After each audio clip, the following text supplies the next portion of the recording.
The most advanced eyes in the solar system orbiting Mars on a billion-dollar platform blinked, and in that moment, they went blind. It was November 19th, 2025. At NASA's Jet Propulsion Laboratory in Pasadena, a room filled with some of the brightest minds on the planet held a collective breath. On the monitor was the culmination of a frantic, weeks-long effort, the first high-resolution image from the Mars Reconnaissance Orbiter of 3i Atlas, the third interstellar visitor ever to grace our celestial shores. This wasn't just a rock, it was a messenger, a traveller that had spent millions, perhaps billions of years in the profound darkness between stars, and it was offering us a fleeting, months-long audience. The data stream finished its 30 million kilometre journey. The image resolved, and the room fell into a confused, heavy silence. It was a smear, a glowing, featureless blob, a cosmic smudge of light where there should have been detail, where there should have been revelation. At 30 kilometers per pixel, 3i Atlas was nothing more than a white stain against the black velvet of space. No nucleus, no jets, no structure, just blur. Now freeze that image in your mind, the profound disappointment of cutting-edge science, and then pivot your gaze. Down here on Earth, in a backyard in Nebraska, a woman named Sarah, armed with a telescope that cost less than a decent laptop and a stubborn curiosity, was posting a picture to an online forum.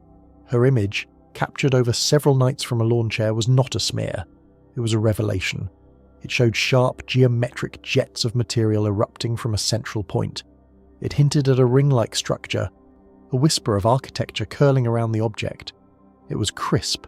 It was detailed. It was everything NASA's image was not, and Sarah was not alone. From the deserts of Arizona to the outback of Australia, a global network of amateur astronomers, hobbyists with day jobs and passion projects, were all seeing the same thing. Their equipment was humble, their processing power ran on free software, but their results were screaming a single, undeniable truth. There was a profound and terrifying disconnect at the heart of our attempt to understand this visitor. This wasn't an accident. It wasn't a case of bad luck or overeager imagination. This was a signature of what some physicists are starting to call the visibility paradox. A moment when our most sophisticated instruments lose all clarity, while simpler, cheaper optics see straight through the chaos. This mismatch is the core of the mystery. It forces us to ask a question with only two possible answers, and neither one is comforting.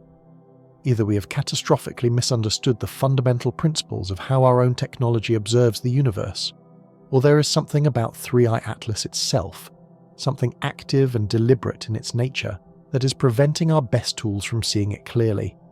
The implications of either answer should send a chill down your spine. We are not just looking at a rock. We might be looking at something that looks back, and it might not want to be seen. If this mystery is keeping you awake the way it's keeping me awake, if you feel that pull to understand what is truly lurking in our cosmic backyard, then you need to be here for every single development. Hit that subscribe button. Make sure you don't miss a piece of this puzzle as it unfolds. I want you to be a part of this investigation. Tell me in the comments where you're watching from, what time it is in your corner of the world. Let me know right now, do you think this object is hiding something? The conventional explanation, the one offered with cautious diplomatic language in NASA's press release, is one of distance and difficulty. These objects are small, they move fast, they are shrouded in gas and dust. The MRO was looking from tens of millions of kilometers away. Of course it's blurry. Mystery solved. Except it isn't. The amateur community isn't buying it. They've been tracking this object for weeks using different filters, different exposure times.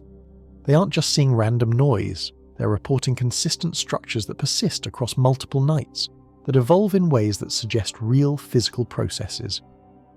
When a dozen independent observers scattered across 3 continents all sketch the same basic, impossible geometry, you have to start wondering. So let's ask the question that should haunt you tonight. What if the issue isn't incompetence?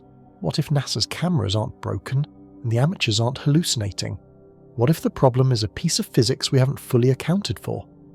What if 3 Atlas is surrounded by an environment, a field, a cloud of charged particles that interacts with light in a way that specifically scrambles high-tech sensors while allowing the longer, more patient gaze of amateur equipment to punch through? What if, in other words, the object is hiding itself? not through some conscious intent necessarily, but through the sheer exotic nature of its physical state. That is the rabbit hole we're about to descend into. Over the next 2 hours, we will pull on this thread until the entire tapestry of our understanding threatens to unravel. We will examine the official data and the grassroots rebellion against it.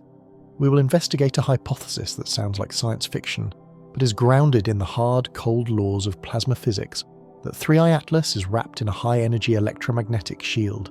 And we will confront a ticking clock, a powerful solar storm, predicted to slam into the inner solar system in just 72 hours, that might tear that shield away and finally reveal what has been hiding in plain sight all along. This is not a conspiracy theory.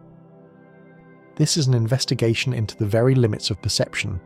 The visitors from other stars may not look like what we expect, they may not behave like what we expect, and they may not be visible in the ways we expect, so buckle in. Because what we are about to explore is the possibility that we have been looking at 3i Atlas all along, but we haven't not really been seeing it. I will now proceed with the subsequent parts, ensuring each one builds upon the last to create a seamless 20,000-word narrative. The next part will delve into Part 2, NASA's imagery drop and public response, continuing the exact flow and detail of the original text. The official image landed on November 19, 2025, and within hours the digital world fractured into a dozen competing, cacophonous narratives. NASA's press release was a masterclass in cautious, measured diplomatic language. It spoke of success, of triumph, of a coordinated effort across space agencies. The high-rise camera aboard the Mars Reconnaissance Orbiter had, by all technical accounts, done its job. It had successfully located, tracked, and captured 3i Atlas during its closest approach to the Red Planet. The release used phrases like valuable in situ observations and an unprecedented vantage point. That last phrase was doing a tremendous amount of heavy lifting.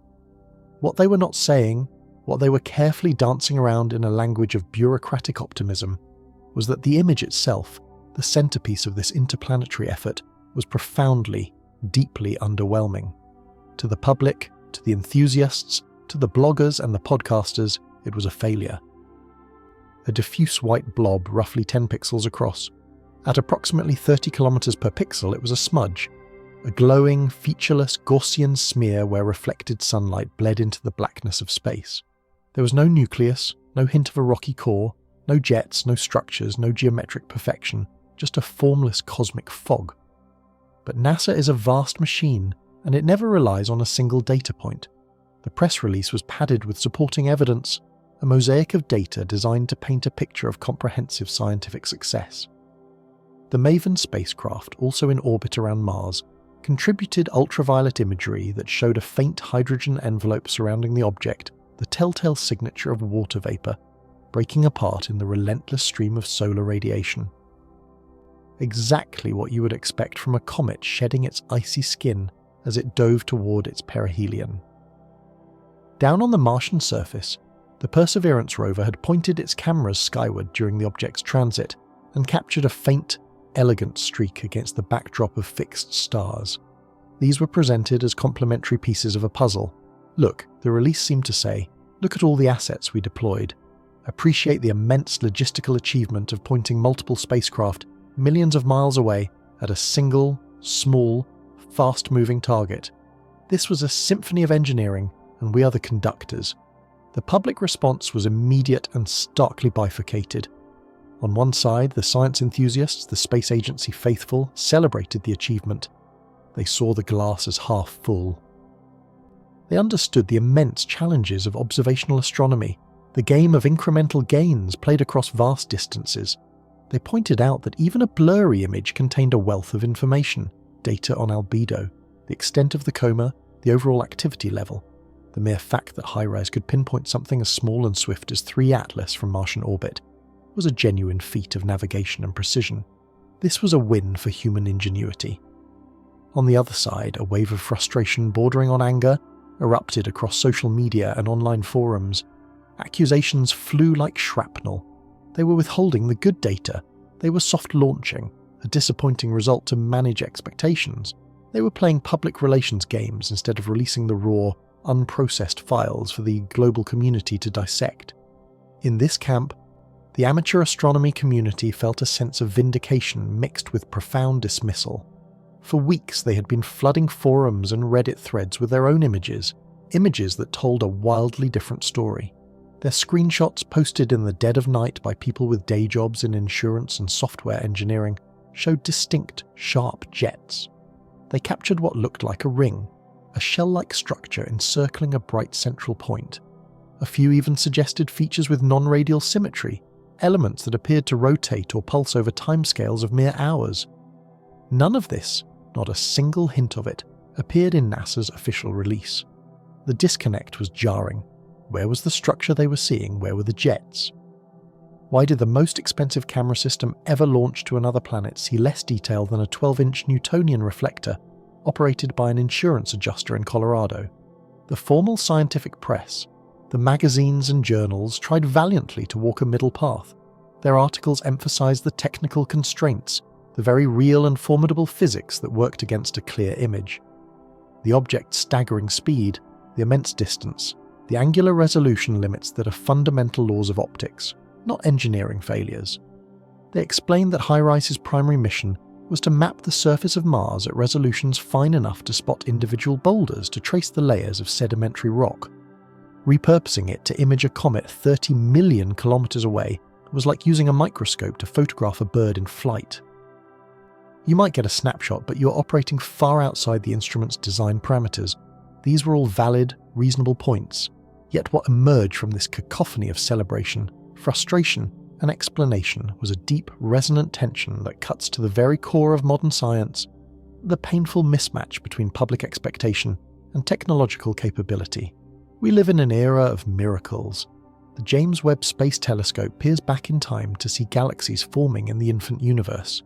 The Event Horizon telescope array photographs the shadow of a black hole 55 million light-years away.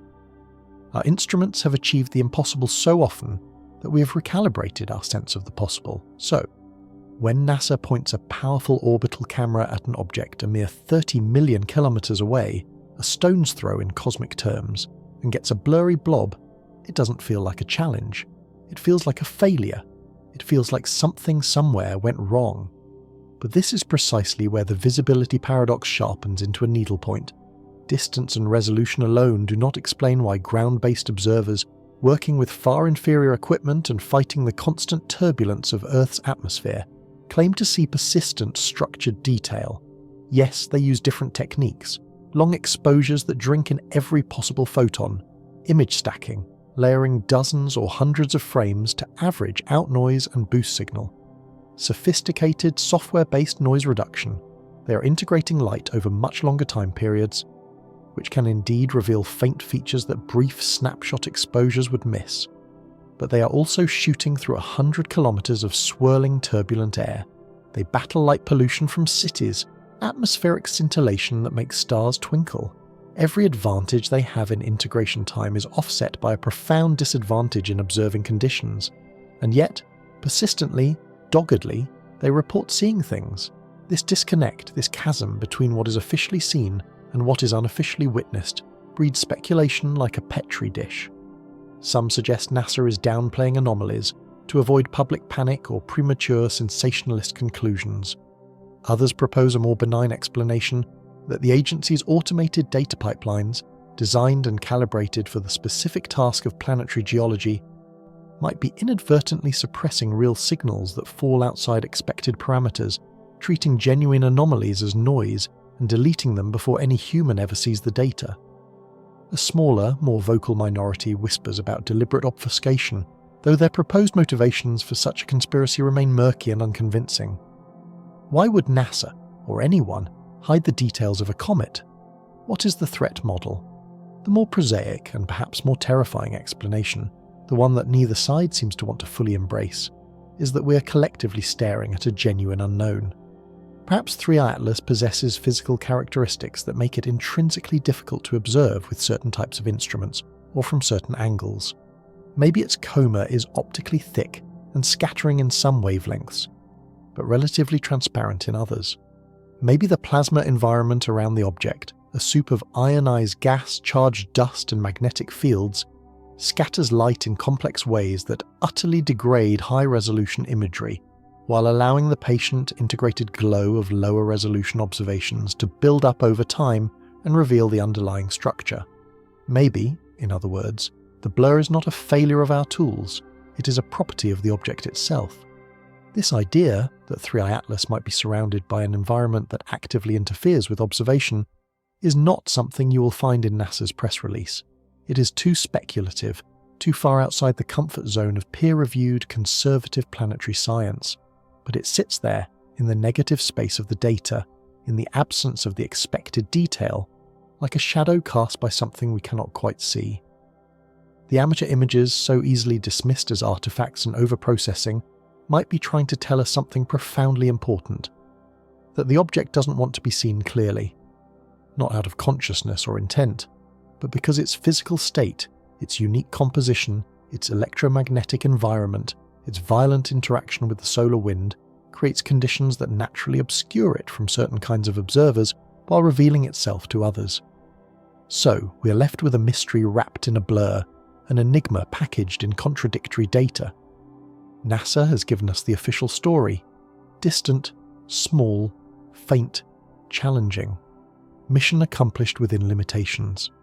The amateurs have given us the underground narrative: structure, jets, geometry. Something weird is happening, and why won't anyone in authority acknowledge it? And suspended between these two poles lies a question that neither side is quite asking yet, a question that will form the backbone of our investigation. What if both are right? What if NASA's high-res camera genuinely saw a featureless glowing blob, and the amateur in Nebraska genuinely saw crisp geometric jets? What if both observations are accurate, truthful snapshots of the same object? An object that appears radically different depending on how, and more importantly, when you look at it. What if the problem isn't the hardware at all, but what the object, through its very nature, does to the hardware? This line of questioning leads us down a path from the frustrating to the fantastic, from a simple case of bad luck to a hypothesis that could rewrite our understanding of what can travel between the stars. Let's put a name to the thing that might be hiding 3i Atlas from our best cameras. Let's call it the plasma shield hypothesis. It sounds like something ripped from the pages of a science fiction novel, and maybe that's precisely why no one in the official channels will dare to utter it in a press conference. But if you strip away the fantastical associations, what you're left with is a straightforward, if profoundly exotic, physical possibility. That 3i Atlas is surrounded by a region of high-energy plasma, a shell of searing electrified gas, so dense and so dynamically active that it can scatter, absorb, and refract electromagnetic radiation in ways that fundamentally alter and degrade what we can see.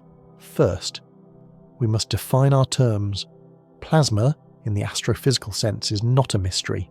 It is the fourth state of matter, beyond solid, liquid, and gas. It is what you get when you heat a gas to such an extreme temperature that electrons are ripped away from their atomic nuclei, creating a swirling, chaotic soup of charged particles. Negatively charged electrons zipping around at incredible speeds, positively charged ions drifting through the mix, all of them exquisitely sensitive to electric and magnetic fields. Plasma conducts electricity, it generates its own magnetic fields, and it interacts with light in complex, often counterintuitive ways. The sun's corona is a raging ocean of plasma. The brilliant blue ion tail of a comet pushed straight out by the solar wind is plasma. The auroras that dance above Earth's poles are the visible glow of plasma. It is everywhere in the universe, and it does not behave like ordinary matter. Now, imagine the nucleus of 3i Atlas, its presumed solid core of ancient ice, rock, and complex organic compounds, outgassing furiously as it plunges into the warmer inner solar system. Water vapor, carbon dioxide, carbon monoxide, trace organics, all of them boiling off the sun-heated surface and expanding into the vacuum. Some of that gas, as it happens with all comets, gets ionized by the relentless barrage of solar ultraviolet radiation and the solar wind itself, turning into a plasma. Normally, this plasma forms that classic beautiful ion tail, a stream of charged particles pointing directly away from the sun, driven by the solar magnetic field. It's a well understood, textbook phenomenon. But what if 3i Atlas is generating plasma in quantities or configurations that go far beyond the textbook model? What if its bizarre internal composition, that extreme carbon dioxide ratio we will explore later, creates an unusually dense, vigorous ionization?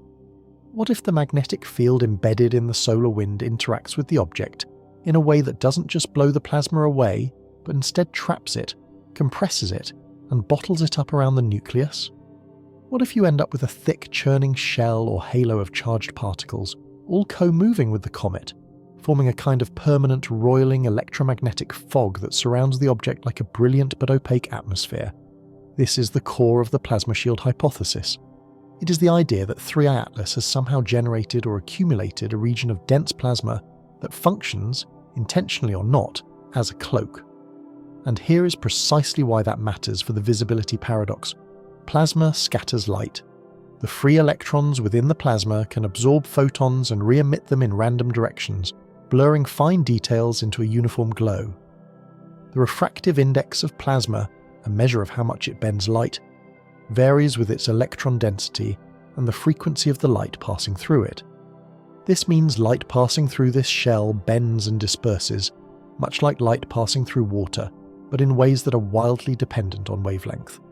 Ultraviolet light might be almost entirely absorbed, visible light might be scattered into a diffuse, featureless smear. Infrared light, with its longer wavelengths, might punch through relatively cleanly, or it might be blocked by dust grains mixed into the plasma. The crucial point is this: you do not get a clear, unobstructed view. You get distortion. Think of it like looking at a pebble at the bottom of a swimming pool from above the surface. The pebble is there, but the refraction of the water bends the light, making the pebble appear shifted, wobbly, and blurred. Or think of the heat shimmer that rises from a highway on a blistering summer day, making the distant horizon waver and dance. Now, scale that phenomenon up to a cosmic level. Replace the hot air with ionized gas at tens of thousands of degrees.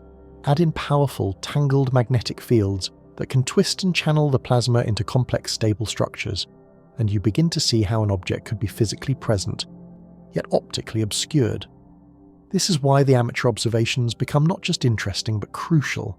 If they are using longer integration times, stacking dozens or hundreds of images, they might be averaging through some of the short-term plasma-induced noise and turbulence.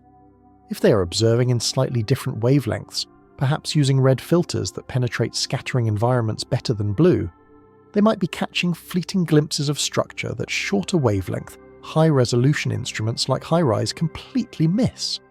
HiRISE, optimized for crisp, visible light imaging of stationary Martian geology, might be the worst possible tool for seeing through a dynamic plasma veil. It is a sprinter, built for speed and clarity, not a marathon runner built for patiently integrating faint signals over time.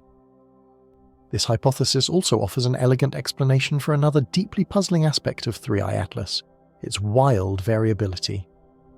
Multiple observers, both professional and amateur, have reported significant brightness fluctuations, sudden changes in tail morphology, and apparent shifts in activity level over surprisingly short timescales of days, even hours.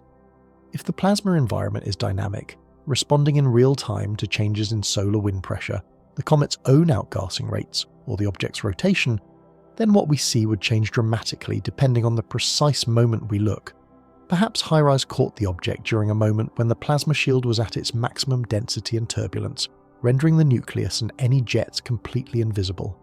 Perhaps the amateurs, observing just hours or days earlier or later, caught it during a temporary lull, a moment of calm when the shield thinned just enough to reveal the stark geometric jets venting from below. Of course, this is speculative. Wildly so.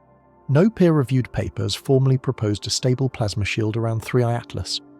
No spectroscopic analysis has definitively detected the kind of extreme, localized ionization this would require. We are extrapolating from fragmentary evidence, the blurry NASA images, the persistent and consistent amateur reports, the general, overarching weirdness of the object's behavior. But speculation is the engine of scientific advance. You notice something that doesn't fit the existing model. You propose a mechanism, however outlandish, that could explain the discrepancy, and then you test it. The beauty of the plasma shield hypothesis is that it is, in principle, testable. If it is real, there should be observable signatures. For example, dense plasma emits light at specific wavelengths corresponding to the elements being ionized. Oxygen plasma glows a specific green, hydrogen glows red. If 3I Atlas has a dense plasma shell, spectroscopy should reveal abnormally bright specific emission lines. Radio observations should show unusual dispersion or scattering as signals pass through the charged medium. Ultraviolet imagery should see a powerful localized signal from the intense ionization zone. The fact that we haven't seen overwhelming, unambiguous evidence for any of this yet is a mark against the hypothesis.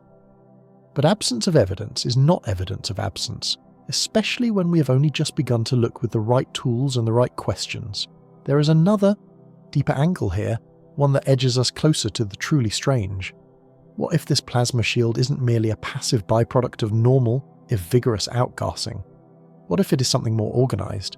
What if the magnetic field structure around 3I Atlas is unusually strong, or possesses a peculiar geometry, creating stable plasma configurations that would not normally occur around a simple ball of ice and rock?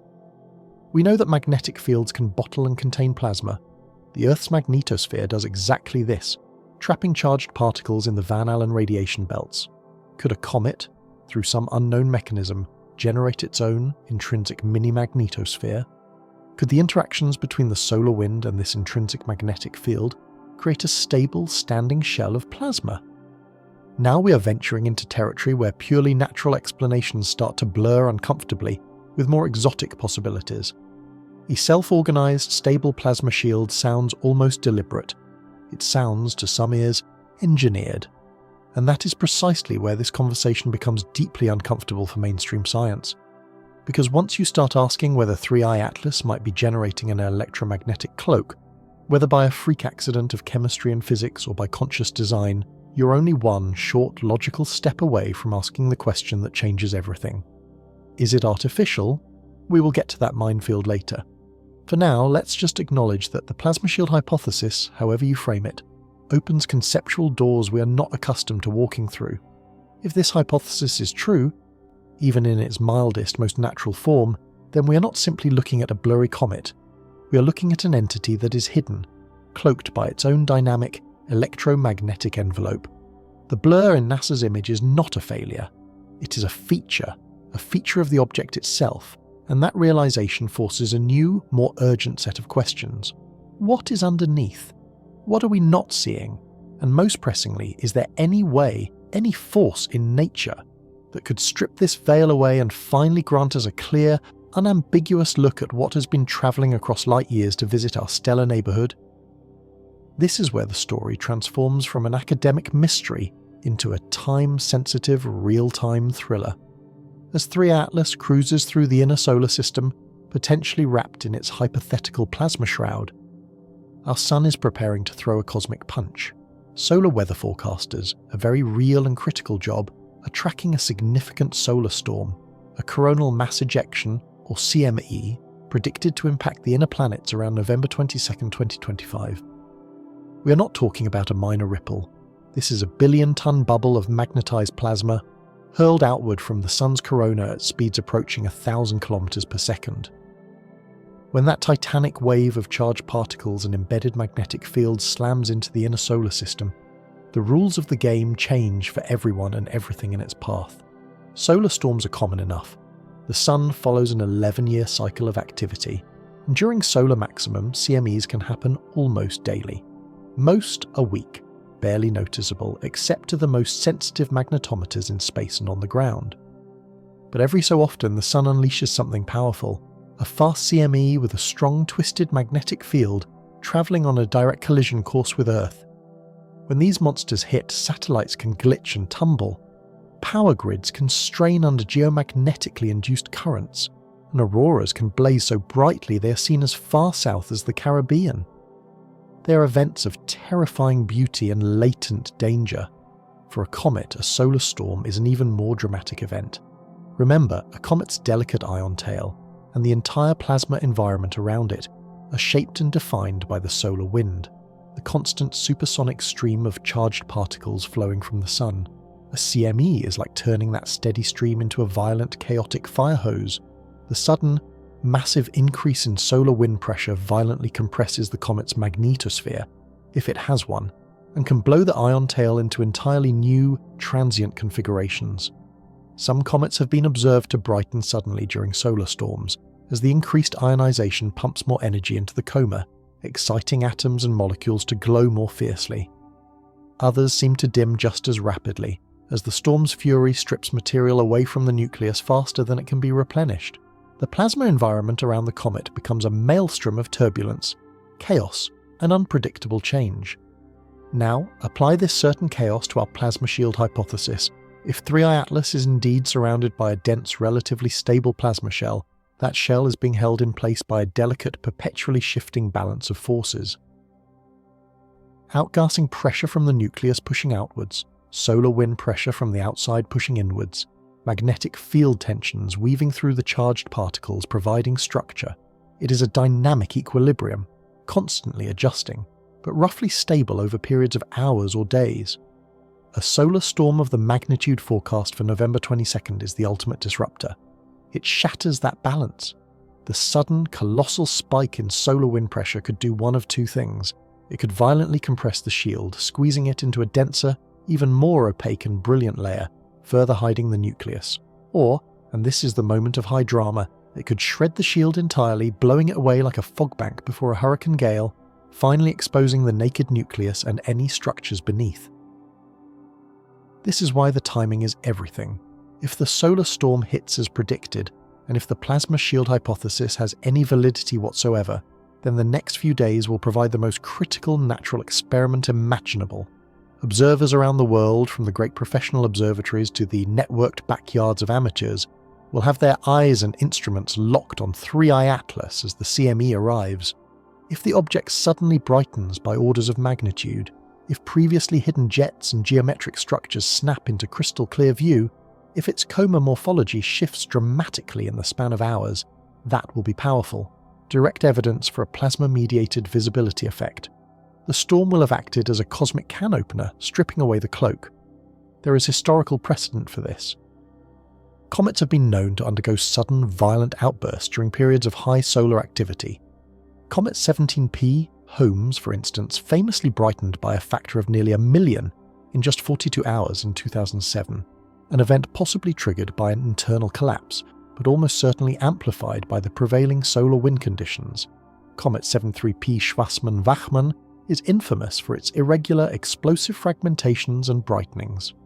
We don't always understand the precise triggering mechanisms, but the correlation with solar activity is highly suggestive. If 3I Atlas behaves in an equally anomalous, dramatic fashion around November 22nd, we will have our answer, or, at the very least, a thunderously strong hint.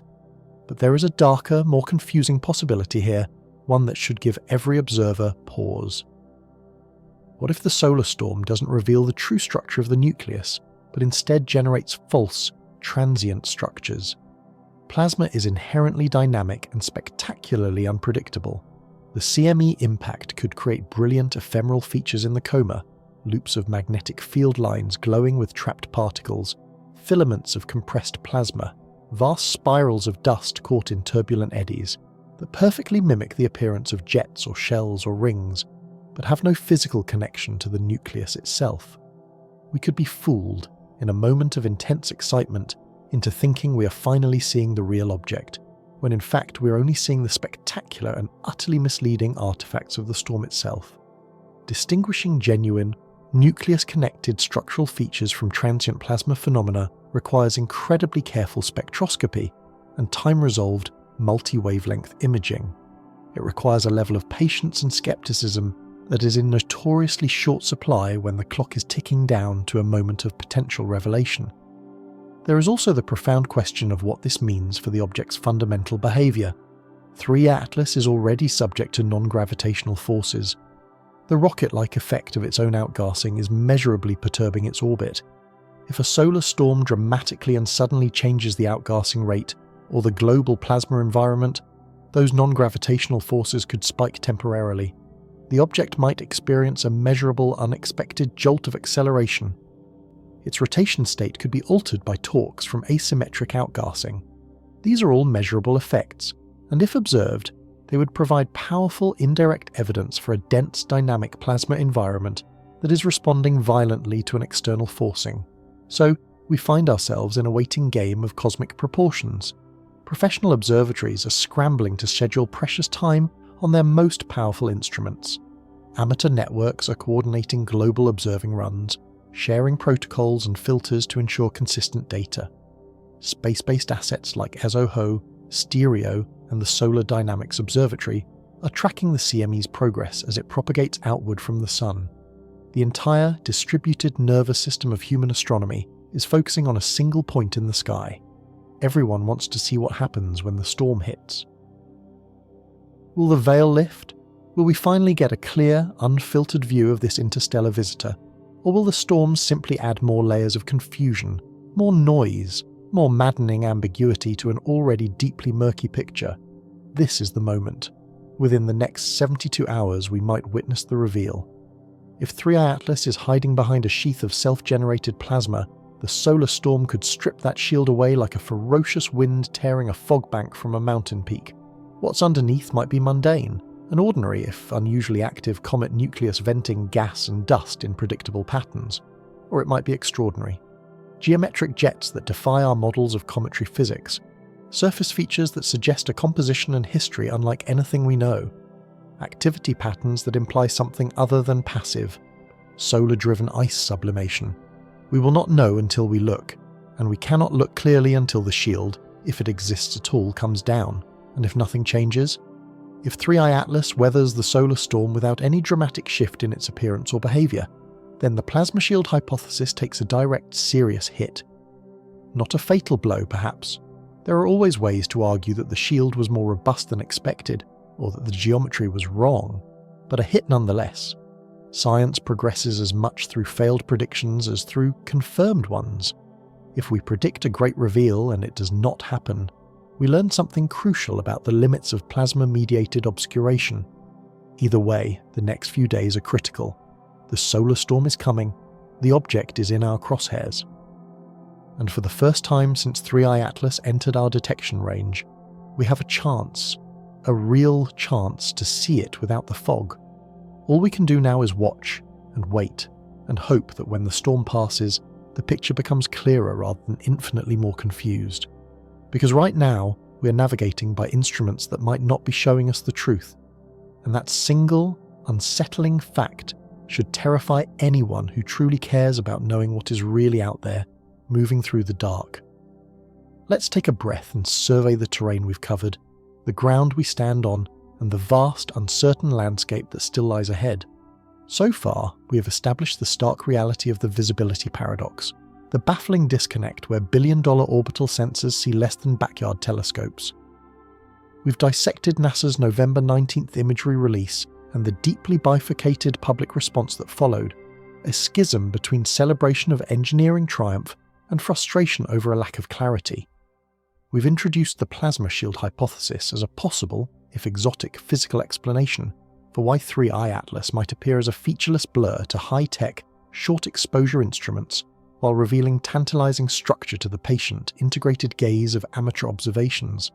And we've set the clock, discussing the imminent solar storm predicted for November 22nd, a natural experiment that could, in a single violent event, strip away the hypothetical veil and reveal what lies beneath. This is Act 1, the setup, the mystery laid bare, the core claim that something is fundamentally different about this object. We have baited the hook with a paradox that challenges not just our instruments, but our understanding of the cosmos itself. Now we need to push deeper. We must descend into the evidence that extends far beyond simple visibility issues, because 3i Atlas is not just optically anomalous, it is anomalous in nearly every single measurable way. Its motion through space defies easy explanation.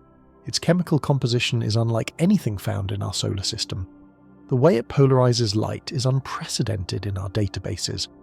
When you begin to stack these anomalies one upon the other, the visibility paradox stops looking like an isolated, quirky data point and starts to look like one single symptom of a much larger, much stranger reality. Act 2, which we are now entering, will take us on a detailed journey through this technical weirdness. We will examine the non-gravitational acceleration, the hard, mathematical fact that 3i Atlas is deviating from a purely gravitational trajectory more than it should, given its observed size and activity level. We will crunch the numbers, look at momentum budgets, and ask the difficult question of whether standard cometary outgassing can truly explain the forces we are measuring. We will explore the polarimetry data, which shows a deep, narrow, negative polarization branch that has never been seen in a comet or asteroid before, and we will ask what this implies about the surface composition and the structure of the dust particles it is shedding. We will dive into the spectroscopy from the James Webb Space Telescope, which has revealed a carbon dioxide to water ratio so extreme it places 3i Atlas a staggering 6 standard deviations outside the normal distribution for solar system comets.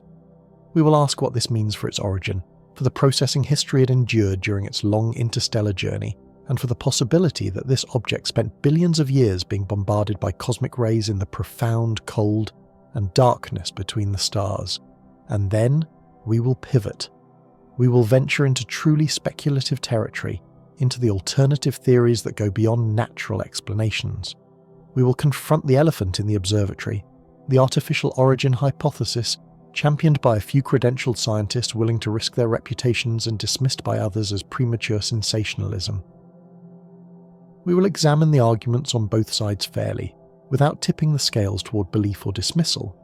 We will explore how the plasma shield hypothesis, if true, could be either a natural consequence of exotic chemistry and solar wind interaction, or, and this is where the ground becomes unsteady, a deliberate feature, a cloak. And we will ask the deeply uncomfortable question: if you wanted to disguise something artificial as natural, how would you do it? The spoiler is this: you would probably wrap it in a comet-like envelope of ice and dust and let it coast through a solar system, looking mostly normal, save for a few key anomalies that could be, with enough effort, explained away by referencing its mysterious interstellar origin. Act 2 will also include a deeper, more technical discussion of the very mechanisms of how plasma obscures light. We will explore why different sensors, operating at different wavelengths and with different integration times, might be seeing radically different versions of the same object. We will ground these visibility mechanisms not in hand-waving, but in the established, if complex, laws of plasma physics.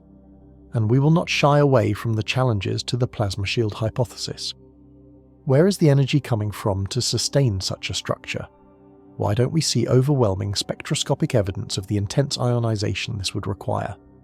How do we reconcile the shield concept with the recent seemingly normal radio emissions detected from 3i Atlas? These are hard, legitimate questions, and a rigorous investigation must face them head-on. Act 3, the final act of our story, will pull the camera back for the widest possible view. We will place 3i Atlas in the broader context of interstellar object science, comparing it directly to its 2 enigmatic predecessors, Oumuamua and Borisov, and asking what these 3 visitors taken together tell us about the galaxy's vast population of rogue objects. We will discuss the future of interstellar object observation, the upcoming missions like ESA's Comet Interceptor, the improvements in our ground-based detection networks, the revolutionary role of AI and machine learning in processing faint, fast-moving signals. We will examine the related news from around the world, including the potential imagery from China's Tianwen-1 mission and the subtle geopolitics of who gets to observe what and when. We will delve into the tension between open science and national prestige in the new space race. We will also expand our view to space weather more broadly, because the incoming solar storm is not just relevant to 3i Atlas. It is a stark reminder that the environment between the planets is active, dynamic, and powerful. It affects not just comets, but our spacecraft, our communication networks, and even the power infrastructure here on Earth. The cosmic and the terrestrial are linked in ways we often forget, until a storm reminds us of our vulnerability. And finally, we will reflect on epistemology, the very nature of knowing and seeing. We will ask how much of science is limited not by the phenomena themselves, but by the tools and the conceptual frameworks we use to observe them.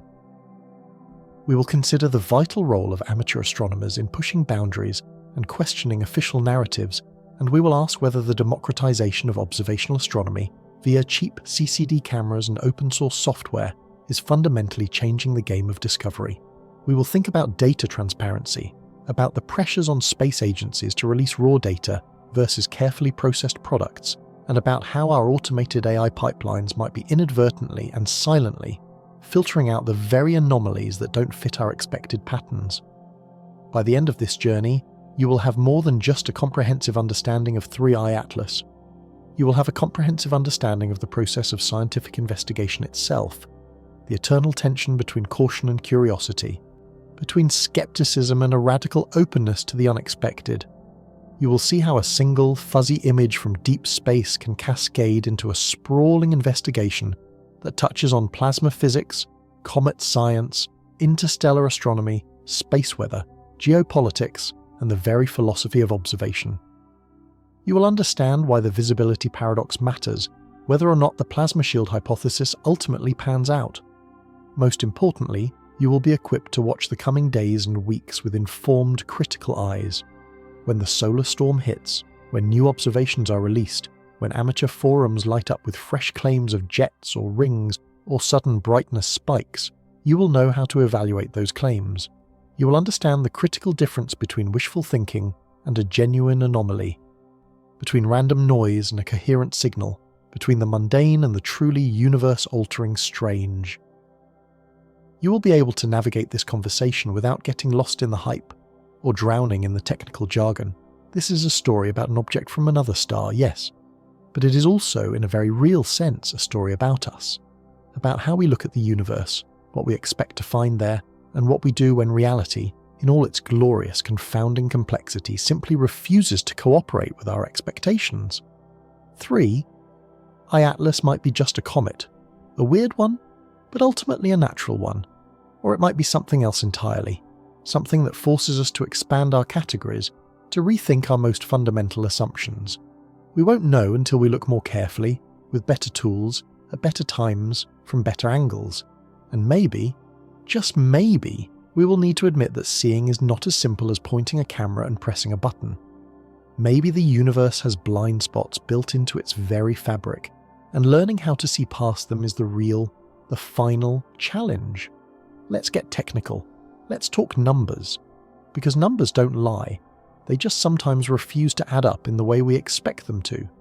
3 Atlas is not behaving like a typical comet, and the first major red flag waves boldly in the precise charting of its motion.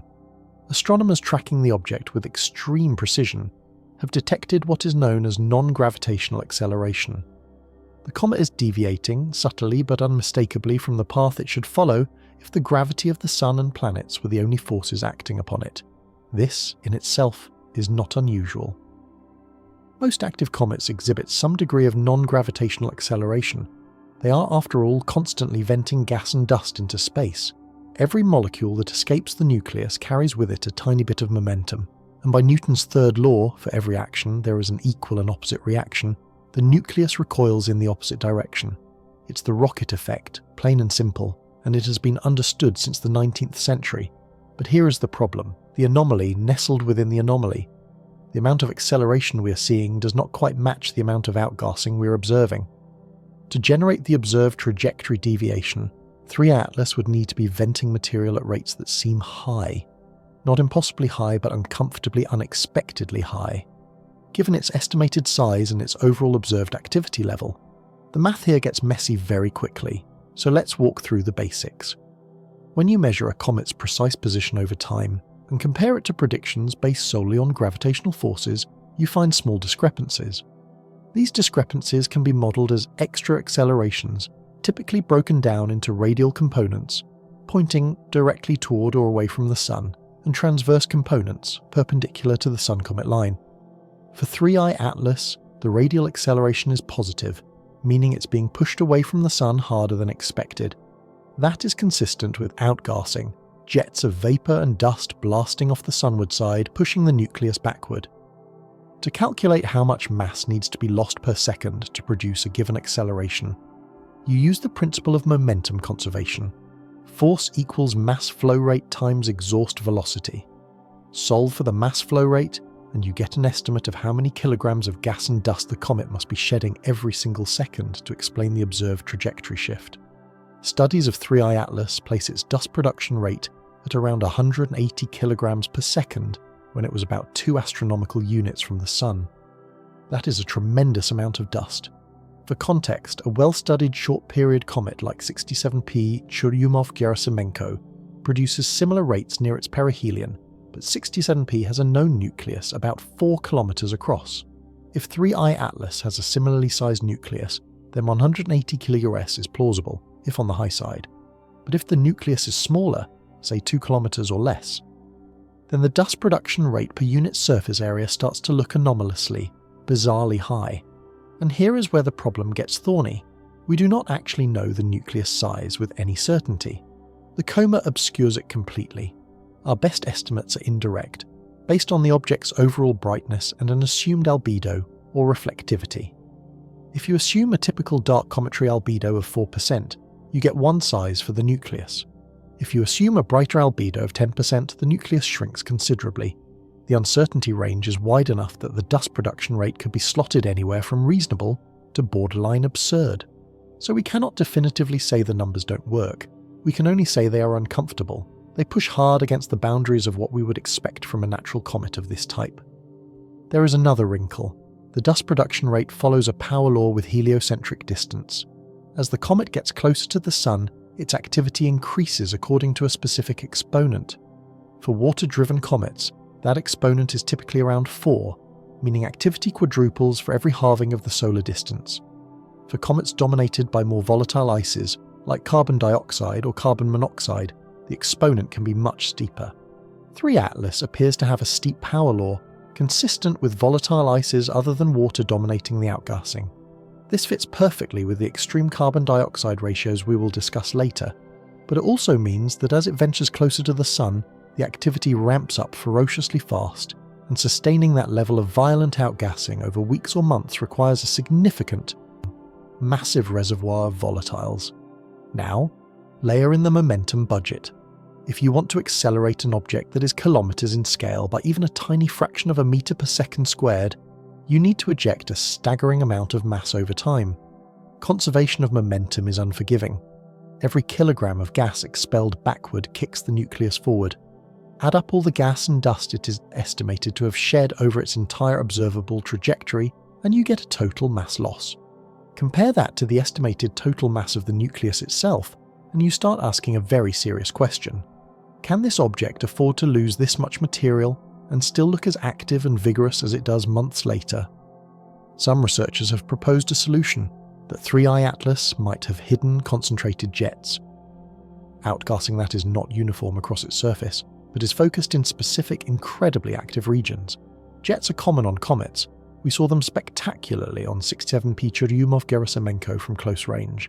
Jets can produce more thrust per unit mass loss because the exhaust is directional, a focused beam, rather than an isotropic spray in all directions.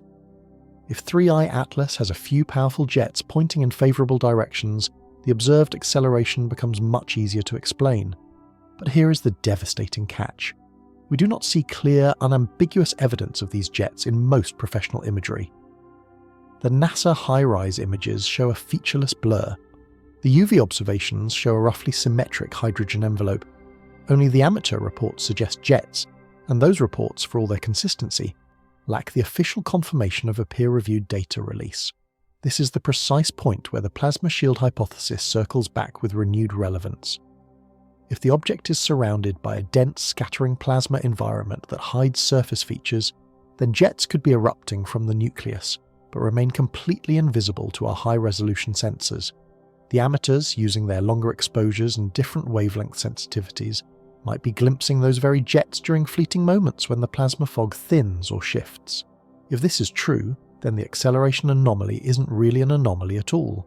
It's a simple mismatch between what is actually happening and what we are able to see. The object is jetting vigorously, producing ample thrust, but we cannot see the jets clearly because of the persistent plasma interference. The math works perfectly if the jets are there. The entire question, then, hinges on whether they are truly there. There are, of course, more exotic explanations lurking on the fringes. Some speculate that the acceleration might not be rocket-driven at all. What if 3I Atlas has an intrinsic magnetic field, and the interactions between that field and the magnetized solar wind generate measurable forces? The solar wind is a plasma flow, and plasma plus magnetic fields equals complex, powerful dynamics, magnetic pressure, magnetic tension, reconnection events. These can all produce forces, but the scale of the effect is usually minuscule, relevant for tiny dust grains, not for kilometre-sized bodies. To make magnetic forces matter on this scale, you would need fields far stronger than anything we have ever detected around a comet. You would need something closer to a planetary magnetosphere, and that is not considered natural for a comet, unless, of course, 3I Atlas isn't entirely natural.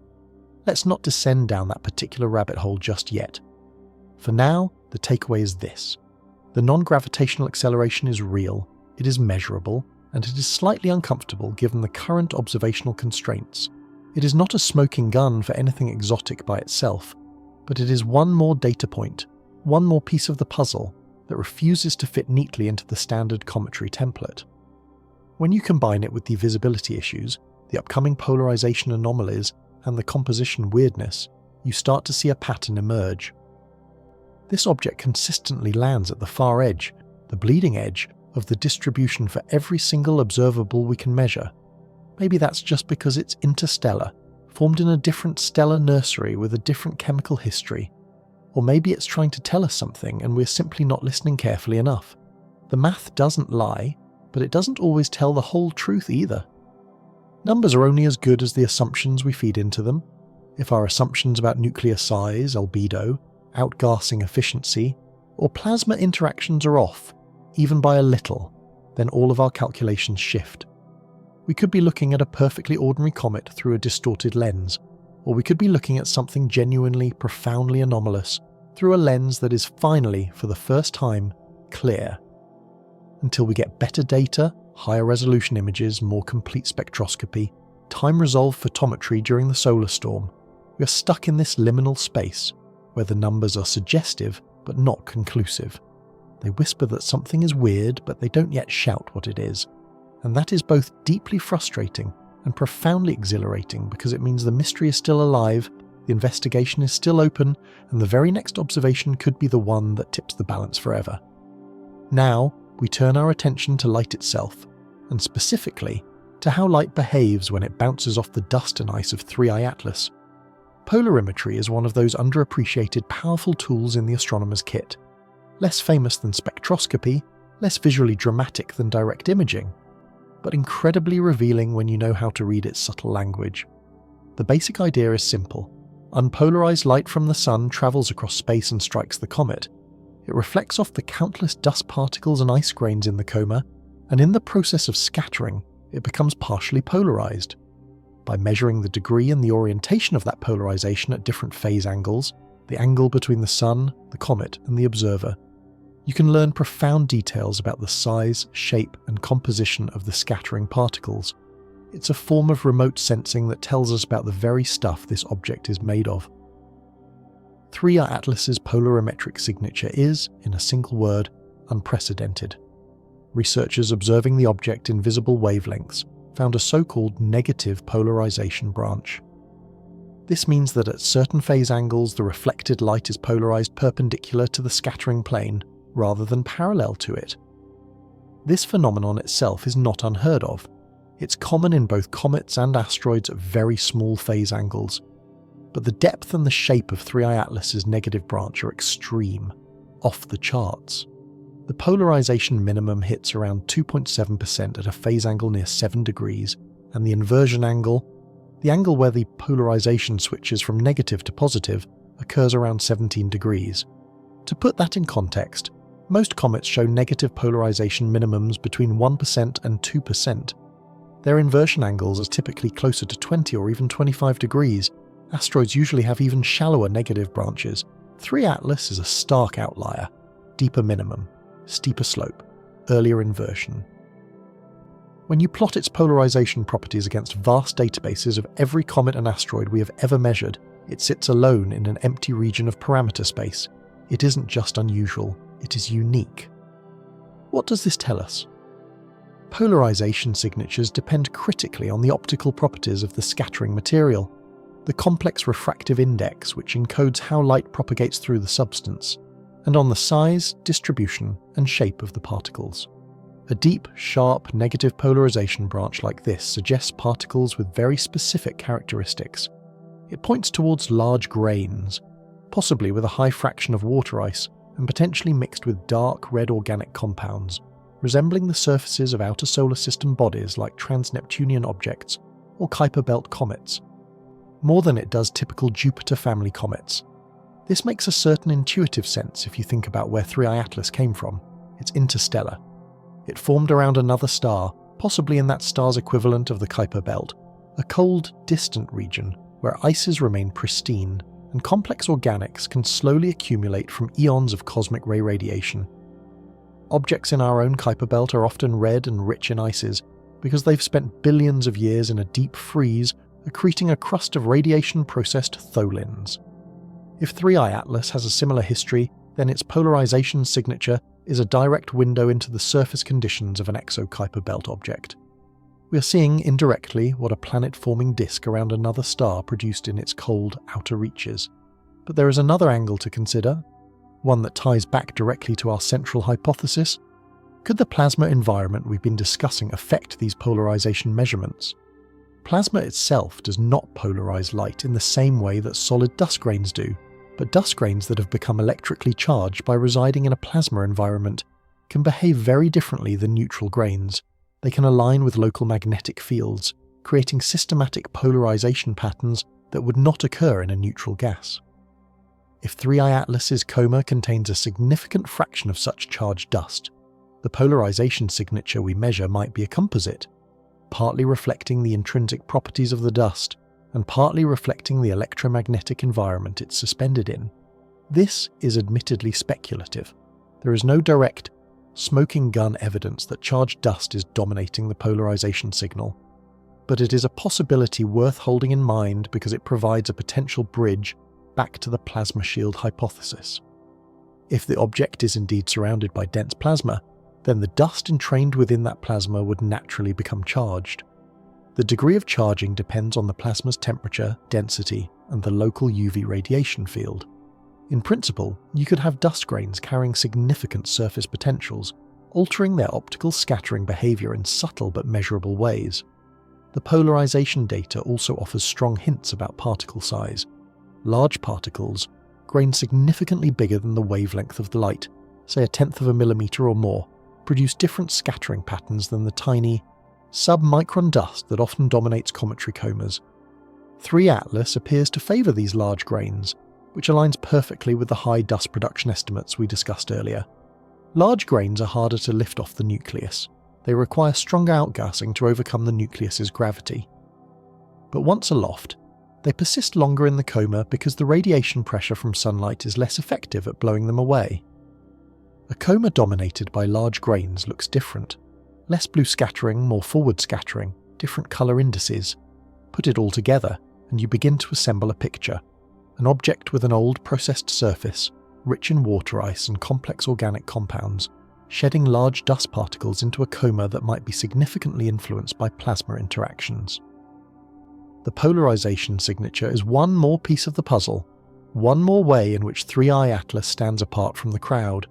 It is not definitive proof of anything exotic, but it is powerfully consistent with the theme we have been developing from the start. This is not your average comet. There is a microstory buried in the polarimetry. Imagine individual photons, 8 light minutes old, departing the sun and streaking across the void. They strike tiny, tumbling ice crystals in the vacuum around 3I Atlas. Each photon scatters, its electric field vector rotating and changing as it bounces off a grain. Some of these photons scatter in precisely the right direction to travel all the way to Earth. They carry, encoded in their polarization state, information. Information about the size of that crystal, its shape, its composition, perhaps even its electrical charge. A telescope on Earth collects these messenger photons. A polarimeter measures their precise alignment. And a scientist sitting in a windowless control room somewhere translates those numbers into physical properties. It is an act of decoding, of cosmic cryptography. We are reading the language of scattered light, trying to reconstruct a scene unfolding millions of kilometers away from clues carried by a sparse rain of individual particles, and like any act of translation, it is imperfect. The polarization signal is inherently noisy, dependent on the exact observing geometry, and sensitive to the assumptions of the underlying scattering theory. The fact that 3i Atlas shows such an extreme, unique signature means one of two things. Either its surface is genuinely profoundly weird, or we are misinterpreting the signal, or perhaps both. The data itself is real, but the interpretation is model dependent. Different scattering models can yield different conclusions about particle size and composition. The deep negative branch could mean large, pristine icy grains. It could mean fluffy, porous aggregates with high specific surface area. Or it could mean something else entirely, something we haven't even thought to model yet. This inherent uncertainty is maddening, but it is also central to the scientific process. We measure what we can measure, in this case, polarization, as a function of phase angle. And from that, we infer what we cannot measure directly: particle properties, surface composition, plasma interactions. Every single inference rests on a chain of assumptions, and if any link in that chain is weak or broken, the entire conclusion can shift. The polarization data tells us, unequivocally, that 3i Atlas is unusual. It does not tell us with the same certainty exactly why. To answer that, we need more data. We need spectroscopy to confirm the composition. We need imaging to resolve the particle structures. We need in situ measurements. Until we have those, we are, in a sense, interpreting shadows on the wall of Plato's cave, trying with all our might to guess the true shape of the object that is casting them. It is time to dive into the chemistry, because this is where 3i Atlas transitions from being merely unusual to being outright, flagrantly bizarre. When the James Webb Space Telescope turned its golden infrared eye toward the object, astronomers were prepared for surprises, but not for this. Webb's exquisite sensitivity in the near-infrared allows it to detect the faint absorption and emission features that reveal the molecular composition of the coma, what gases are boiling off the nucleus as solar heat works its way inward. For the vast majority of comets, water vapor is the dominant volatile. It is the most abundant ice in the solar system, and most comets are, at their heart, dirty snowballs with water as the primary constituent. 3i Atlas clearly did not get this memo. Webb's NIRSPEC instrument captured spectra showing an almost inverted volatile ratio. The carbon dioxide to water ratio was roughly 8:1. For every one molecule of water vapor escaping the nucleus, 8 molecules of carbon dioxide were coming off. This is, by any solar system standard, insane. Typical long-period comets from the Oort cloud show carbon dioxide to water ratios closer to 0.3 to 2. Jupiter family comets are similar. Even other Oort cloud comets known for having elevated carbon dioxide rarely exceed ratios of 1:1. 3i Atlas is a statistical outlier so extreme that you would expect to see it once in hundreds of millions of trials if comets were all drawn from a single, homogeneous population. What possible mechanism could explain this chemical strangeness? One possibility is that 3i Atlas formed in a very specific region of its parent protoplanetary disk, a region where carbon dioxide ice was more stable and abundant than water ice. In our own solar system, water ice condenses out beyond the snow line at a few astronomical units from the Sun. But carbon dioxide ice requires even colder temperatures to condense. Its ice line is much farther out, perhaps around 10 or 20 astronomical units, depending on the specific conditions of the disk. If 3i Atlas formed far beyond this CO2 ice line, it could have accreted a much higher proportion of carbon dioxide ice relative to water ice. This would make it a true child of the cold outer disk, analogous to our own Kuiper belt or scattered disk objects. But there is another explanation, more exotic and perhaps more compelling: cosmic ray processing. Imagine 3i Atlas, not as a brief visitor, but as a long-term traveller, drifting through the interstellar medium for millions, even billions of years. It is cold, dark and isolated, far from the warming light of any star, and it is being constantly, relentlessly bombarded by high-energy particles, cosmic rays, mostly protons accelerated to near light speed by supernovae and other violent cosmic events. When a cosmic ray slams into the surface ice of this object, it deposits a burst of energy, breaking molecular bonds and triggering a cascade of secondary chemical reactions. One well-studied reaction in this context is the slow, radiolytic conversion of carbon monoxide into carbon dioxide. If the original ice mix of the nucleus included a significant amount of carbon monoxide, cosmic rays could oxidize it over astronomical timescales, steadily turning CO into CO2. Simultaneously, this relentless radiation processing creates a complex, carbon-rich crust of long-chain hydrocarbons and nitrogen-bearing compounds called tholins, the same stuff that gives places like Pluto and Titan their reddish hue. This dark, organic crust acts as an insulating layer, protecting the underlying ices, but also fundamentally altering how the nucleus outgasses when it finally approaches a star. When the comet enters a solar system and begins to warm, the carbon dioxide, being more volatile than water ice, sublimates first and most vigorously. The water ice might be trapped beneath the tough organic crust, sublimating more slowly and through fissures. This single scenario fits multiple observations at once. The extreme carbon dioxide to water ratio? Check. The reddish colour and the unusual polarization signature suggestive of an organic-rich surface? Check. The prevalence of large dust grains, possibly chunks of that organic crust breaking off? Check. The unusual activity profile with its steep power law dependence on solar distance, indicative of a more volatile driver than water? Check. Cosmic ray processing over billions of years could, in theory, take a relatively ordinary icy body and turn it into something chemically bizarre. And when that object finally falls into a star system, it would behave differently, it would look different than a fresh comet from the outer Oort cloud. There is supporting evidence for this idea from the dust itself. Analysis suggests 3I Atlas sheds predominantly large grains, around 0.1 milleclimeter in size. The small sub-micron dust that normally creates the bright, smooth coma in typical comets seems to be depleted. This could be because the organic crust makes the dust sticky. Interparticle cohesion holds small grains together into larger, more robust aggregates. When the surface erodes, it doesn't produce fine powder, it produces gravel. It's the difference between sand and crushed rock. One flows easily, the other clumps. The James Webb data also revealed weaker absorption features consistent with water ice and possibly other volatile ices, but the carbon dioxide signal was so overwhelming it dominated the spectrum. Follow-up observations in other wavelengths, mid-infrared, radio, could detect additional species: carbon monoxide, methane, ammonia, hydrogen cyanide. Each new detection would add another line to the chemical inventory, helping us piece together the conditions under which 3 Atlas formed and the long, dark processing it endured in the interstellar medium. But here is where it gets philosophically, profoundly interesting. If cosmic ray radiation over billions of years can produce such dramatic chemical changes, creating a thick organic crust and altering fundamental volatile ratios, then every interstellar object should arrive in our solar system pre-processed in similar ways. Yet, 2I Borisov, the previous interstellar comet, looked fairly normal. It had carbon monoxide, but not in extreme amounts. Its carbon dioxide to water ratio fell within the broad, if upper, distribution of solar system comets. So why is 3I Atlas so different? Did it spend a much longer time in interstellar space? Did it form with a radically different initial composition from the start? Or is the cosmic ray processing theory, while attractive, somehow incomplete?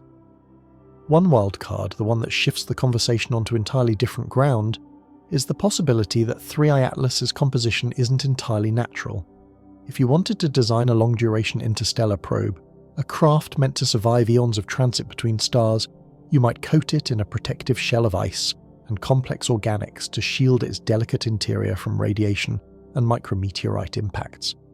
That icy, organic shell would, over millions of years, chemically evolve. It would accumulate cosmic ray damage. It would slowly convert carbon monoxide to carbon dioxide. It would become red and rich in tholins. When this object eventually entered a solar system and the protective shell began to sublimate, it would look, for all the world, almost exactly like a comet, just a weird one. A comet with an extreme carbon dioxide ratio, a red organic crust, and a pre-processed appearance. This is the treacherous terrain where natural and artificial explanations begin to overlap, creating an unsettling ambiguity. To be absolutely clear, there is no direct evidence that 3I Atlas is artificial. None. The composition, however strange, is not impossible to explain through known, natural processes.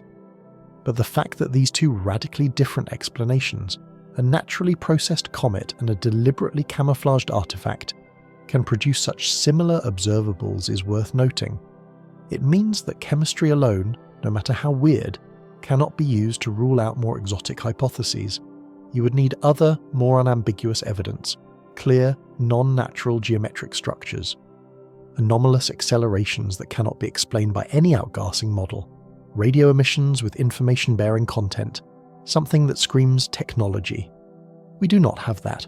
What we have is a comet that looks in most ways like a comet, but which consistently, persistently shows up at the extreme edge of the bell curve for every single property we can measure. The carbon dioxide mystery is just one more edge case data point, but when you combine it with the acceleration anomaly, the polarization signature, the visibility paradox, and everything else, it paints a powerful picture of an object that is consistently inconsistent, always plausible, yet never quite comfortable. And that is the precise space where the most interesting science happens. It is where our models are tested, and sometimes they break. It is where we're forced to ask ourselves whether we are seeing something genuinely new in the universe, or merely the natural variations of a familiar theme, distorted by our own incomplete data and our very human tendency for selective attention. Let's finally acknowledge the elephant in the observatory, the hypothesis that lurks in the background of every conversation about 3i Atlas, fueling both intense speculation and deep skepticism. For a small but vocal group of people, including a few credentialed scientists willing to risk their professional reputations, 3i Atlas is not a comet at all. It is a probe, a craft, a visitor in the most literal and unsettling sense of the word. The idea is not new.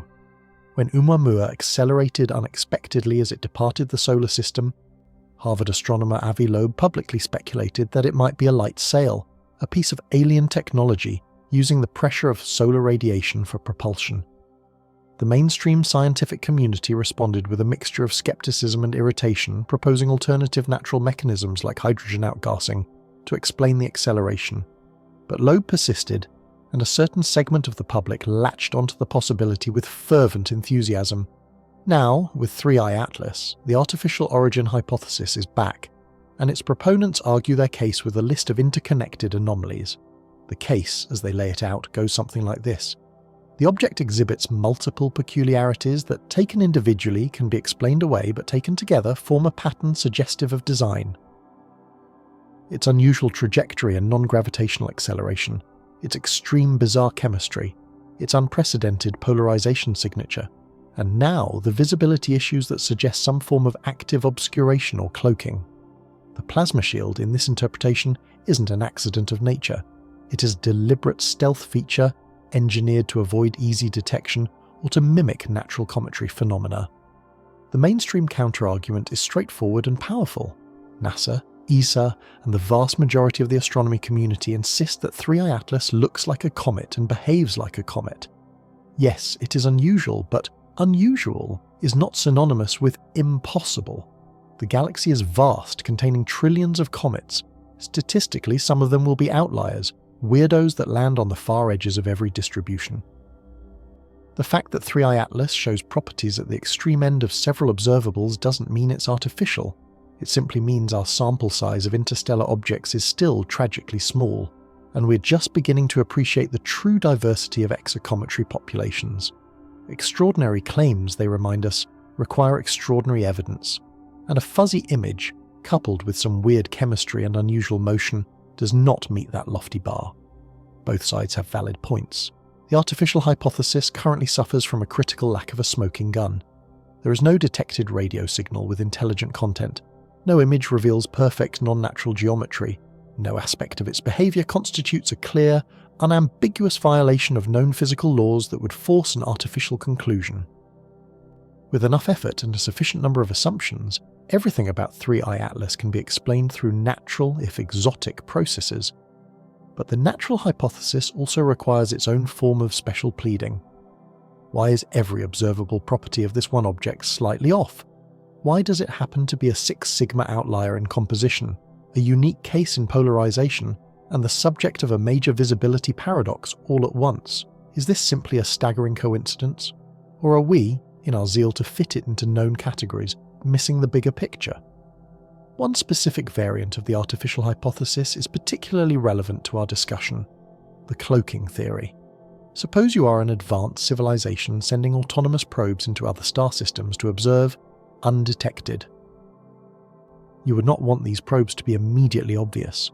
Perhaps you would design them to look like natural objects, asteroids or comets, to avoid triggering planetary defense systems or attracting undue attention.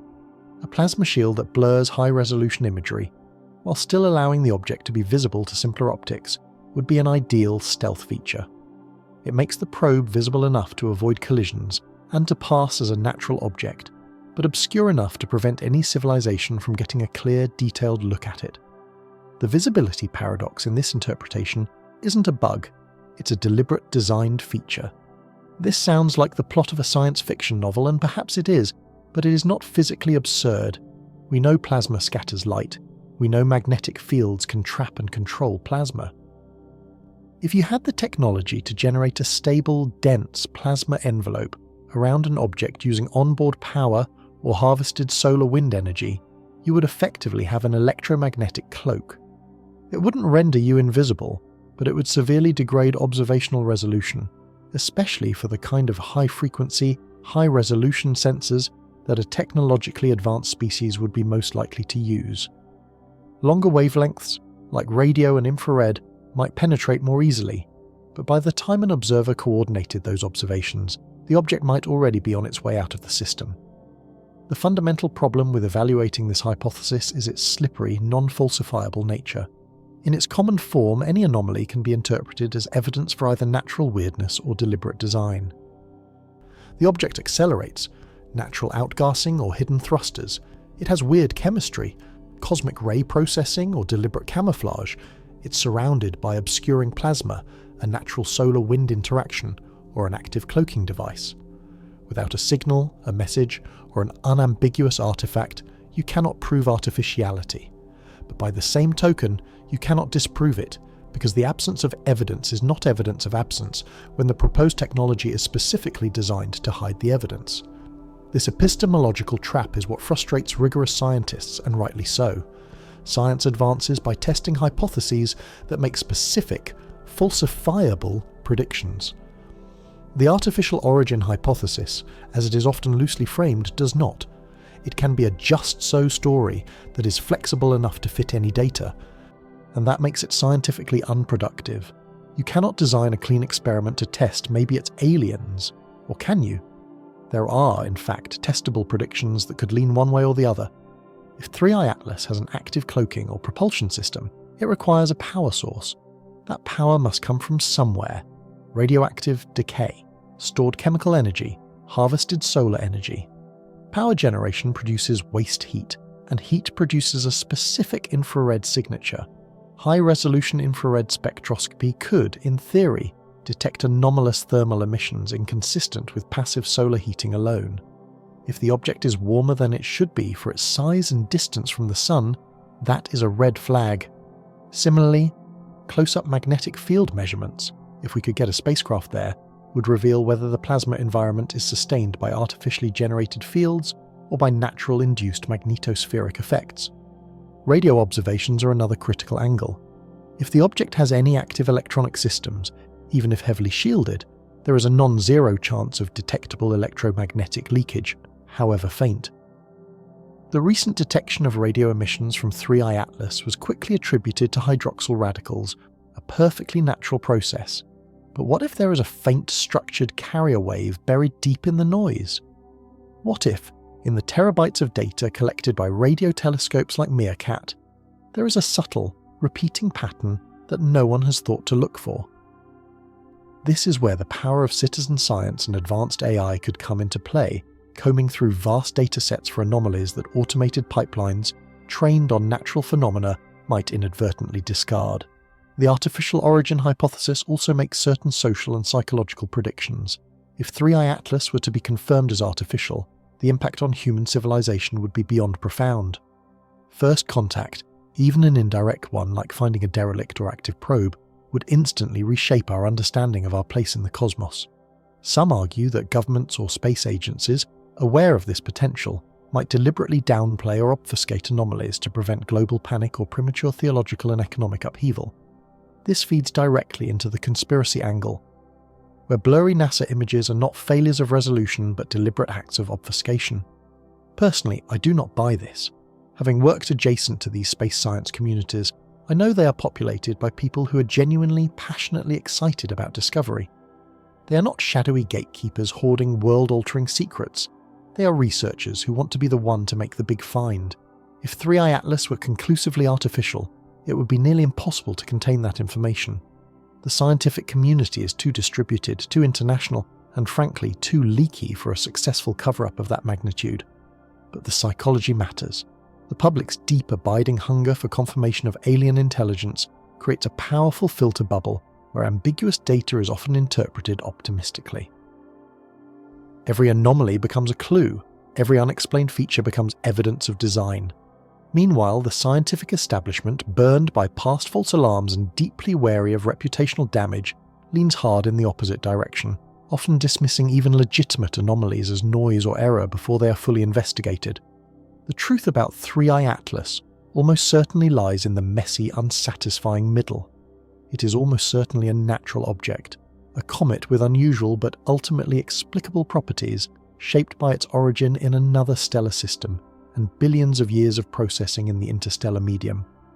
But almost certainly is not definitely, and that gap, that sliver of uncertainty, is the space where speculation thrives. As long as the object remains optically blurry, as long as our observations remain incomplete, as long as the questions continue to outnumber the answers, the artificial hypothesis will persist. And maybe that is not entirely a bad thing. Maybe entertaining uncomfortable possibilities, even those we may ultimately reject, serves a purpose. It keeps us intellectually honest. It prevents us from prematurely closing the case, from slapping a solved sticker on a mystery that deserves our full and open-minded attention. Because here is the ultimate sobering truth. If we ever do detect genuine alien technology, it probably will not announce itself with flashing neon lights and a simple radio message. It will look at first like an anomaly, a statistical outlier, something that almost makes sense through a natural lens but doesn't quite fit. And if we have trained ourselves to reflexively explain away every anomaly, to force-fit every new phenomenon into old categories, we run the very real risk of missing it. The challenge then is to cultivate a delicate balance, to remain skeptical enough to avoid the seduction of false positives, but to remain open enough, intellectually courageous enough, to recognize a true positive when it finally arrives. 3i Atlas is a practice run for that ultimate challenge. It is a test case in how we, as a species, evaluate the boundary between the natural and the artificial, the expected and the extraordinary. Whether it turns out to be a comet or a probe, the lessons we learn from investigating it with rigor and with wonder will matter immensely when the next interstellar visitor shows up, and given the detection rates we are beginning to see, the next one is likely already on its way, unseen and unannounced, carrying its own set of mysteries across the light years toward our doorstep. Let's dig deeper now into the fundamental physics of how plasma could actually hide something. Because if the plasma shield hypothesis is to have any merit, we must move beyond the analogy of fog and understand the precise mechanisms of scattering and absorption. Plasma is, by definition, electrically conductive. This means it is filled with free charges that respond powerfully to electromagnetic fields. When light, which is itself an oscillating electromagnetic wave, passes through a plasma, the charged particles within it are forced to react. The electrons, being so light and mobile, oscillate rapidly in response to the light's electric field. These accelerated electrons, in turn, generate their own secondary electromagnetic waves. It is the interference between the original light and these secondary waves that causes the effects we call scattering, absorption, and refraction. The key parameter governing this interaction is the plasma frequency, which is determined solely by the density of free electrons. For light with a frequency below this plasma frequency, the plasma acts like a mirror. The light cannot propagate through it and is reflected. For light with a frequency above the plasma frequency, the light can pass through, but it will be refracted. Its path will be bent, and it will be scattered. with the amount of bending and scattering depending on the wavelength and the electron density. For a typical cometary plasma, with electron densities on the order of 10⁴ to 10⁵ per cubic centimetre, the plasma frequency falls in the radio or microwave range. This means that for such a comet, radio waves are the ones that get scattered or reflected, while visible and ultraviolet light mostly pass through, albeit with some scattering from collisions and some refractive bending. But what we are proposing for 3I Atlas is something far denser, a plasma shield with electron densities perhaps as high as 10 mV per cubic centimetre or more, comparable to the densest regions of Earth's ionosphere. At these densities, the plasma frequency moves up into the far infrared or even microwave range, meaning that even visible light begins to experience significant interaction. Scattering increases dramatically. Absorption becomes non-negligible, especially at the shorter wavelengths like ultraviolet. The plasma effectively becomes a translucent, brilliant fog. It lets some integrated light through, but it diffuses it, spreads it out, smearing sharp features and drastically reducing contrast and resolution. The sharp edges of jets, the fine details of a nucleus, they all blur into a general featureless glow. There is another more subtle effect called Faraday rotation. When light passes through a magnetized plasma, the plane of its polarization slowly rotates. The amount of rotation depends on the strength of the magnetic field, the electron density, and the distance the light travels through the plasma. If 3I Atlas is surrounded by a plasma shell that is threaded with magnetic fields, either from the solar wind or generated internally, then the light emerging from the nucleus would have its polarization state altered. This could complicate the polarimetry measurements we discussed earlier, adding an artificial, rotation-based signature on top of the natural polarization from dust scattering. In principle, careful, multi-wavelength analysis could disentangle these two effects, but it requires a precise knowledge of the magnetic field geometry inside the coma, which we simply do not have. Scattering in plasma is also strongly wavelength dependent. Shorter wavelengths scatter far more effectively than longer wavelengths. This is the same reason Earth's sky is blue. The short blue wavelengths of sunlight are scattered by molecules in our atmosphere, while the longer red wavelengths pass through more directly. In a dense plasma around 3I Atlas, ultraviolet light would be scattered into a diffuse halo, while red and infrared light might penetrate with less distortion. This creates a powerful wavelength-dependent visibility effect. An object could appear blurry and featureless in the UV and visible light used by high-rise, but could show startling structure in the infrared, or to a sensor using a specific red filter. This could perfectly explain the discrepancy between the professional and amateur observations if the amateurs are, either by chance or by design, using equipment and techniques more sensitive to these longer penetrating wavelengths. Integration time is another critical factor. A brief snapshot exposure captures the object in a single fleeting moment.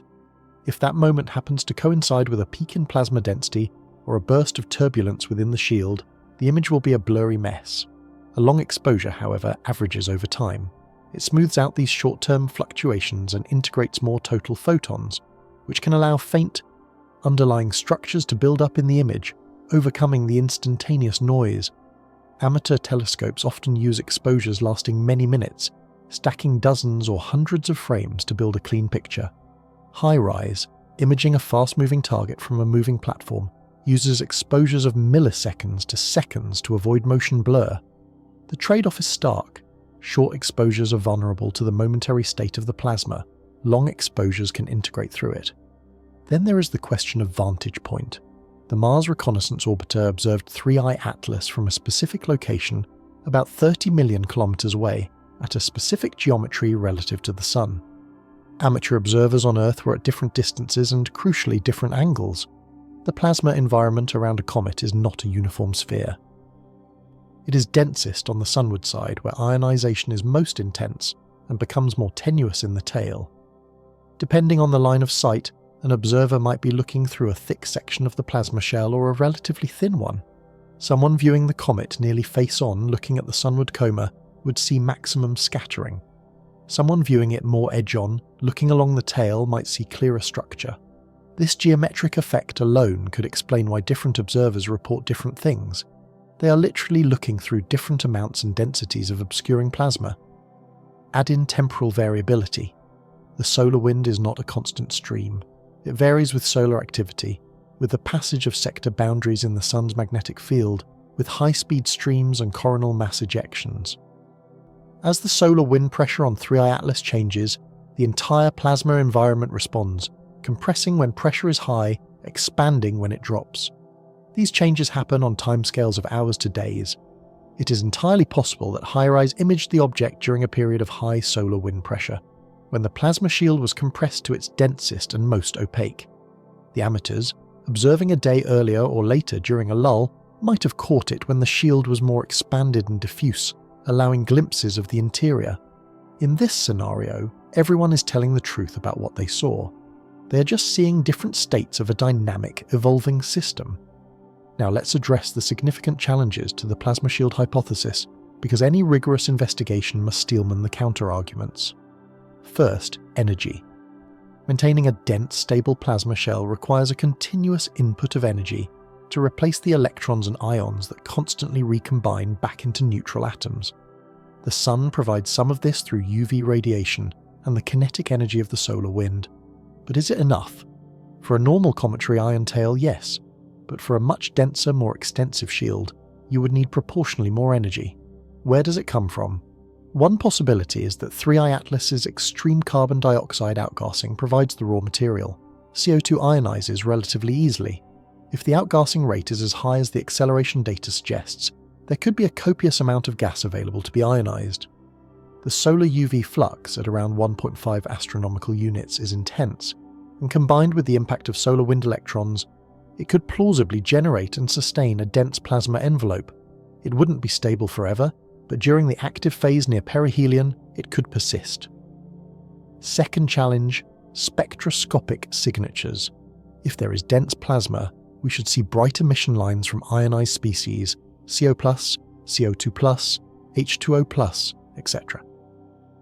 Some such emission has been detected in UV observations, but the intensity is not dramatically higher than expected for a comet of this brightness. There is no unambiguous spectroscopic smoking gun of extreme ionization.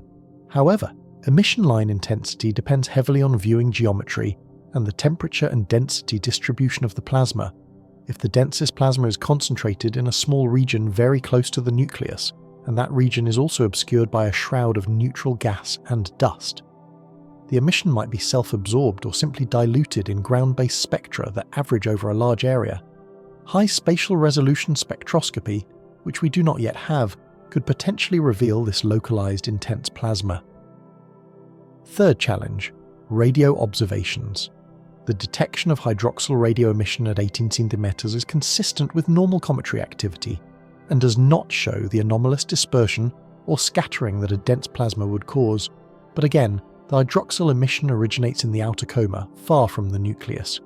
If the densest plasma is confined to within a few thousand kilometers of the nucleus, the hydroxyl photons may not pass through it. A dedicated search for radio signals generated in, or passing through, the inner coma would be the real test. Fourth challenge, stability. Plasma is notoriously unstable. It naturally develops waves, turbulence, and instabilities that break up smooth structures. Maintaining a coherent shell-like plasma envelope requires either very specific calm conditions or a continuous energy input to suppress these instabilities. In the chaotic environment around an outgassing comet buffeted by the solar wind, you would expect the plasma to be lumpy, patchy, and highly variable, not a smooth, uniform cloak. This doesn't invalidate the hypothesis. A turbulent plasma fog could still degrade imaging, but it makes the concept of a clean shield more difficult to model physically. So, where does this leave us? The plasma shield hypothesis is physically plausible but far from proven. The mechanisms exist.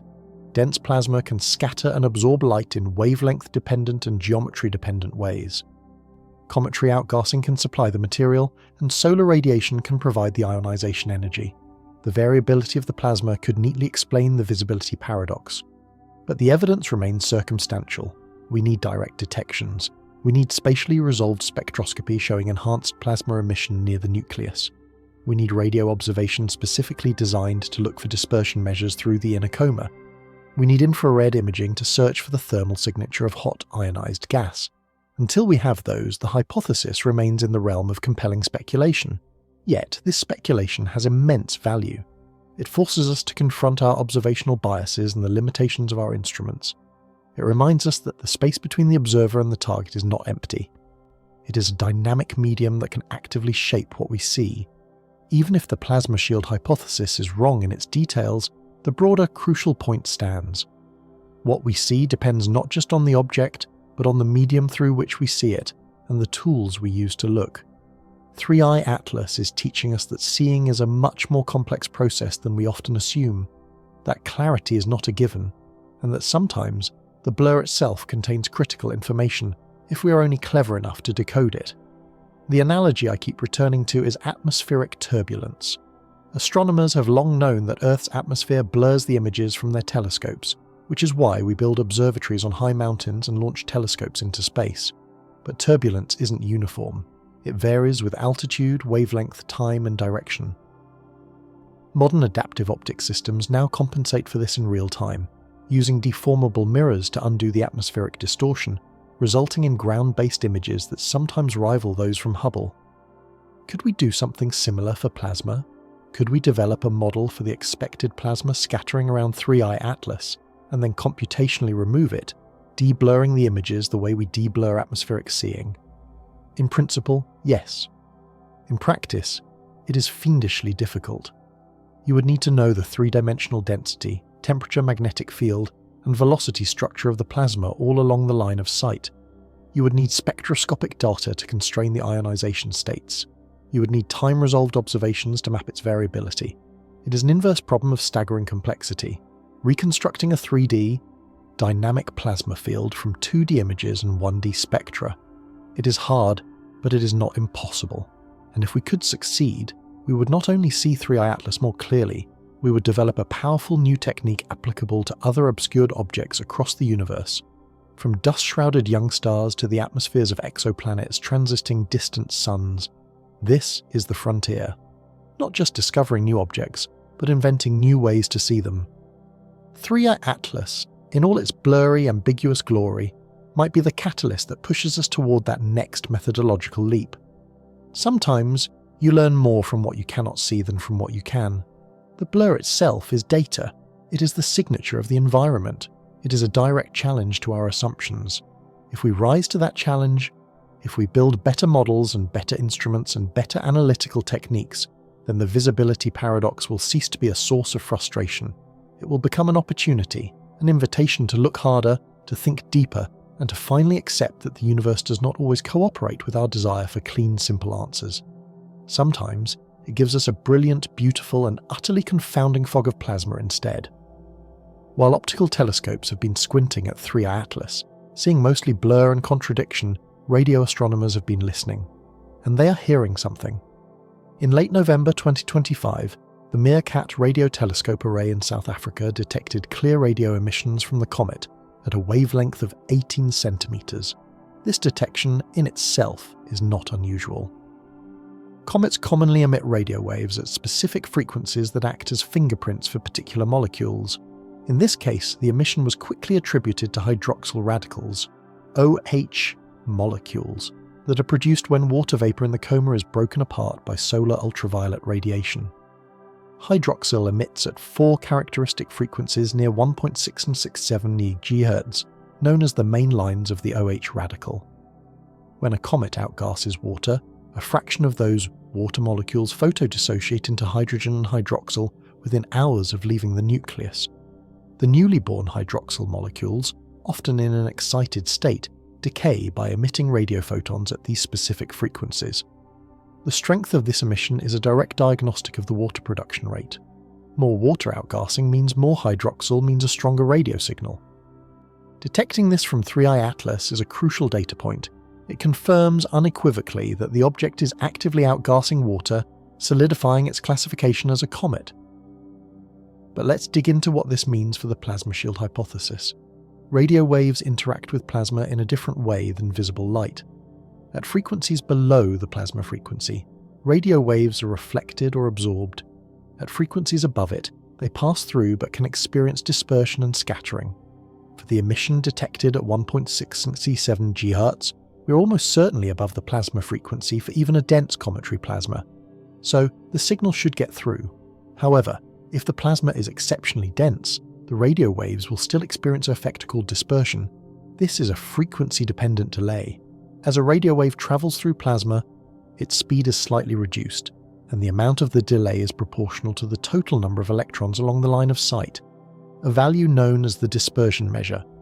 This is a well-known phenomenon used to study pulsars in the interstellar medium.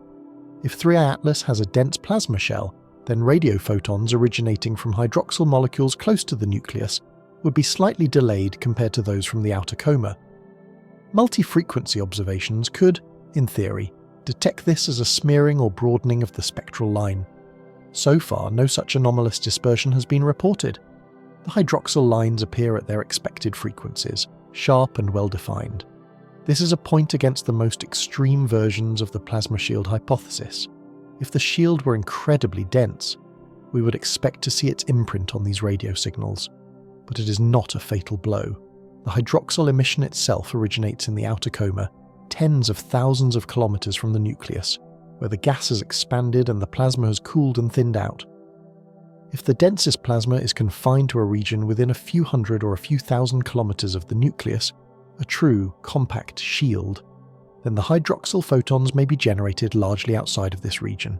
They simply wouldn't pass through the densest plasma, and thus wouldn't show significant dispersion. The real test would be radio emission that comes from the inner coma, close to the nucleus. Such observations are more challenging but not impossible. There is another, more subtle angle. What if the radio detection itself has anomalous properties we haven't fully recognized? The reported emission is consistent with hydroxyl, but the relative intensities of the four main OH lines can be affected by the excitation mechanism. Normally, solar UV pumping sets the populations of the energy levels, resulting in predictable line ratios. But in a dense plasma environment, collisional excitation, hydroxyl molecules being bumped into excited states by collisions with electrons or ions, could alter these ratios. A careful analysis of the line strengths might reveal a non-thermal component, a hint of unusual plasma density or temperature. Furthermore, if the magnetic field around 3 Atlas was strong enough, the hydroxyl lines could experience Zeeman splitting, a tiny separation of the spectral line into multiple components due to the interaction with the magnetic field. This splitting is minuscule, on the order of kilohertz for fields of milligauss strength, but it is detectable with high-resolution spectroscopy. No Zeeman splitting has been reported, which places an upper limit on the strength of the magnetic field in the region where the hydroxyl is emitting. Again, this doesn't rule out a strong field closer to the nucleus, but it constrains the environment in the outer coma. Radio observations also offer a potential window into the nucleus itself, or at least the innermost coma, through continuum emission. This is broadband radio emission, not tied to a specific spectral line. It can arise from thermal emission from warm dust grains, or from non-thermal processes like synchrotron radiation. If 3 Atlas has an abundance of large warm dust grains near the nucleus, as the polarimetry suggests, they should produce detectable continuum emission at centimeter wavelengths. Measuring this could constrain the dust temperature and mass distribution. More exotically, if there is a region of dense plasma with energetic electrons accelerated to relativistic speeds by magnetic reconnection or shock waves, those electrons spiraling in magnetic fields would emit synchrotron radiation. Synchrotron emission is polarized and has a characteristic spectrum. It's common around active galactic nuclei and supernova remnants, but it is not a normal feature of comets. If it were detected from 3I Atlas, it would be a stunning, unequivocal anomaly, a smoking gun for highly unusual plasma processes. No such detection has been made, but the search is undoubtedly ongoing. The radio detection also connects to the broader question of transparency. We've been discussing visibility primarily in optical terms, but transparency is wavelength dependent. Dust that blocks visible light is often transparent to radio waves, whose wavelengths are measured in centimeters. This is why radio telescopes can peer into the hearts of dense molecular clouds that are completely opaque to optical light. The fact that we detect hydroxyl emission from 3I Atlas confirms that its coma is, overall, transparent at radio wavelengths. But here is a critical thought experiment. If you could image 3I Atlas with very high resolution in the radio, using an interferometric array like the VLBA or ALMA, would you see a clear, bright point source at the position of the nucleus, unobscured by any dust or plasma? In principle, yes. Such observations could achieve resolution of milliarc seconds or better, potentially resolving the inner few thousand kilometers. If such radio imaging showed a clear, structured nucleus where optical imaging shows only a blur, that would be powerful, direct evidence for wavelength-dependent obscuration. It would be exactly what the plasma shield hypothesis predicts. These observations are feasible but challenging, given the object's faintness and the fierce competition for telescope time. There is also the dimension of time variability. If the plasma environment is as dynamic as we suspect, the radio emissions might vary in intensity or spectral shape over time. The hydroxyl production rate is tied to the water outgassing rate, which depends on solar heating and the rotation of the nucleus. Most comets show periodic brightness variations as active areas rotate in and out of sunlight. If 3I Atlas has a rotation period of several hours or days, the hydroxyl emission should modulate accordingly. Monitoring this radio signal over time could reveal that period and give us our first real constraint on the nucleus's spin state. Sudden changes, spikes or dips, might correlate with outbursts or changes in the solar wind, providing indirect evidence of a dynamic plasma environment. So, the radio detection is both a confirmation of normal cometary activity and a tantalizing new clue. It confirms that water is present. It provides a new, quantifiable, observable hydroxyl emission strength that can be tracked over time. And it opens up entirely new avenues for testing our hypotheses: dispersion measures, line ratio analysis, continuum searches, and high-resolution interferometric imaging. Radio astronomy often plays second fiddle to optical in the public imagination, but for studying obscured objects it can be the superior tool. Radio waves can, in many cases, cut through the fog. If the plasma shield hypothesis has any merit, it is ultimately observations like these in the radio and infrared parts of the spectrum that will provide the most critical tests. There is a certain poetry in that. The universe communicates across the entire electromagnetic spectrum in many different languages. We have built instruments to listen in visible light, in infrared heat, in radio whispers. We don't always know which language will tell the clearest story. For 3I Atlas, visible light has given us riddles and blur. Radio has given us one clear answer: there is water. But it has also opened the door to a deeper level of questions. Maybe the solution to the visibility paradox isn't to stare harder in the wavelengths that confuse us, but to learn to see in the wavelengths that don't. Maybe this interstellar comet is teaching us to diversify our senses, to not rely on optical sight alone, but to triangulate the truth using the full spectrum of light. That is a lesson that extends far beyond this one strange object. It is a methodological insight that will shape our readiness for the next 100 interstellar visitors that are surely already on their way, unseen and unannounced, each carrying its own unique mysteries across the light years to our celestial doorstep. While NASA's data release has dominated the global conversation, there is another major player in the game of observing 3I Atlas: China's Tianwen-1 mission, currently in orbit around Mars with its own suite of high-resolution cameras. Reports and rumours suggest that Tianwen-1 also successfully captured imagery of the interstellar comet during its close approach. However, the data release from the Chinese National Space Administration has been less public, less immediate, and far less transparent than NASA's. This is not entirely surprising. China's space program operates under a different set of norms, where data is often treated as a strategic asset, released selectively, and through official channels that prioritize national prestige and control. This reality introduces a fascinating and frustrating dimension to our investigation: the geopolitics of seeing. It raises critical questions about who gets to see what, who publishes when, and whether the visibility paradox we are grappling with is partly a paradox of data access. China's space capabilities have grown at a breathtaking pace over the last 2 decades. From successful lunar landings and sample returns to placing a rover on Mars, the CNSA has demonstrated that it is an operational peer to NASA. The Tianwen-1 orbiter carries the HIRIC, high-resolution imaging camera, an instrument with capabilities comparable to NASA's HiRISE. If Tianwen-1 imaged 3I Atlas from a different orbital position, or at a slightly different time than the Mars Reconnaissance Orbiter, those images could be revolutionary. Remember, the plasma environment and the viewing geometry are everything. A different line of sight could mean looking through a thinner part of the hypothetical plasma shield. A different observation time could have caught the object during a moment of calm in the solar wind. If China were to release sharp, detailed images showing the very jets and structures the amateurs claimed to see, it would provide crucial, corroborating evidence and would severely undermine the official NASA narrative of a simple, blurry comet. Conversely, if Tianwen-1's images are just as blurry as HiRISE is, it would powerfully support the idea that the obscuration is an intrinsic property of the object, not an artifact of a specific instrument or vantage point. We need that comparison, but we might not get it on a useful timescale.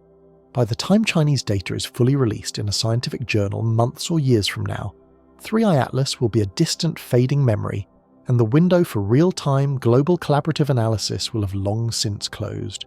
This brings us to the uncomfortable, overarching topic of data transparency in modern space science.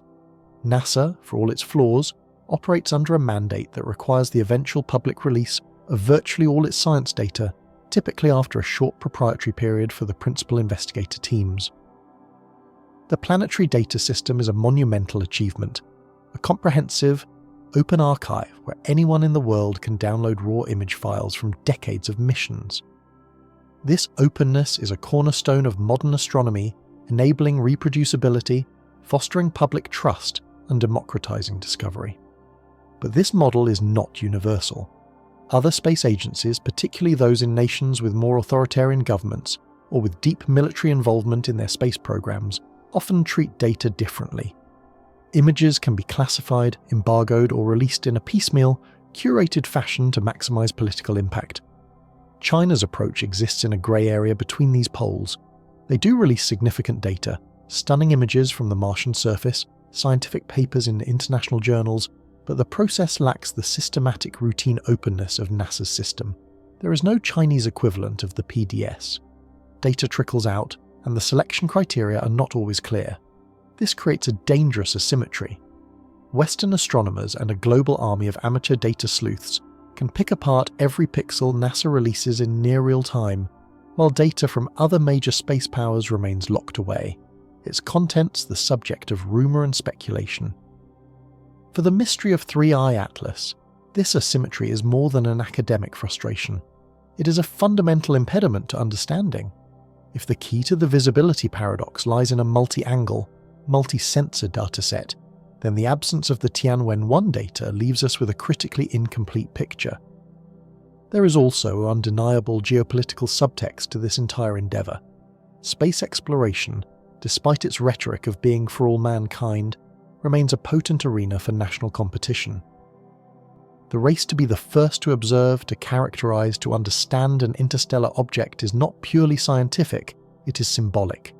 It is about soft power, about demonstrating technological prowess, about claiming a leading role in humanity's future in space. If China were to release stunning, clear images of 3i Atlas, it would be both a scientific contribution and a powerful statement. We are here. We see what you cannot see. We are equals, or perhaps superiors, in this new domain. Conversely, if NASA's blurry images remain the best available public data, it subtly reinforces a narrative of American technological supremacy. This competition can be a driver of progress, pushing nations to invest more, to innovate faster, but it can also be a significant hindrance to collaboration. Data that would be shared freely in a truly cooperative international framework becomes a card to be held or played at a strategic moment. Scientists who would naturally collaborate across borders find themselves hampered by classification, bureaucracy, and language barriers. In a fascinating twist, the global community of amateur astronomers largely operates outside this system. They are a decentralized, agile network, sharing data freely on forums and social media platforms. An image from a telescope in Chile is processed by an enthusiast in Japan, analyzed by a programmer in Germany, and discussed by thousands on Reddit. This grassroots effort is, in many ways, faster and more open than the official channels, though it lacks the rigorous calibration and peer review of the professional world. For 3i Atlas, the amateur community might ironically end up being the most transparent and collaborative source of observational data, their collective work more immediately accessible than the findings of multi-billion-dollar government missions. This situation forces a broader question about the future of interstellar object science. As our detection rates increase, the Vera Rubin Observatory is expected to find dozens per year. The need for a coordinated, open international response protocol becomes critical. These objects are fast. They're only visible for weeks. If data is siloed within national programs or delayed by proprietary embargoes, we will lose precious opportunities to study them.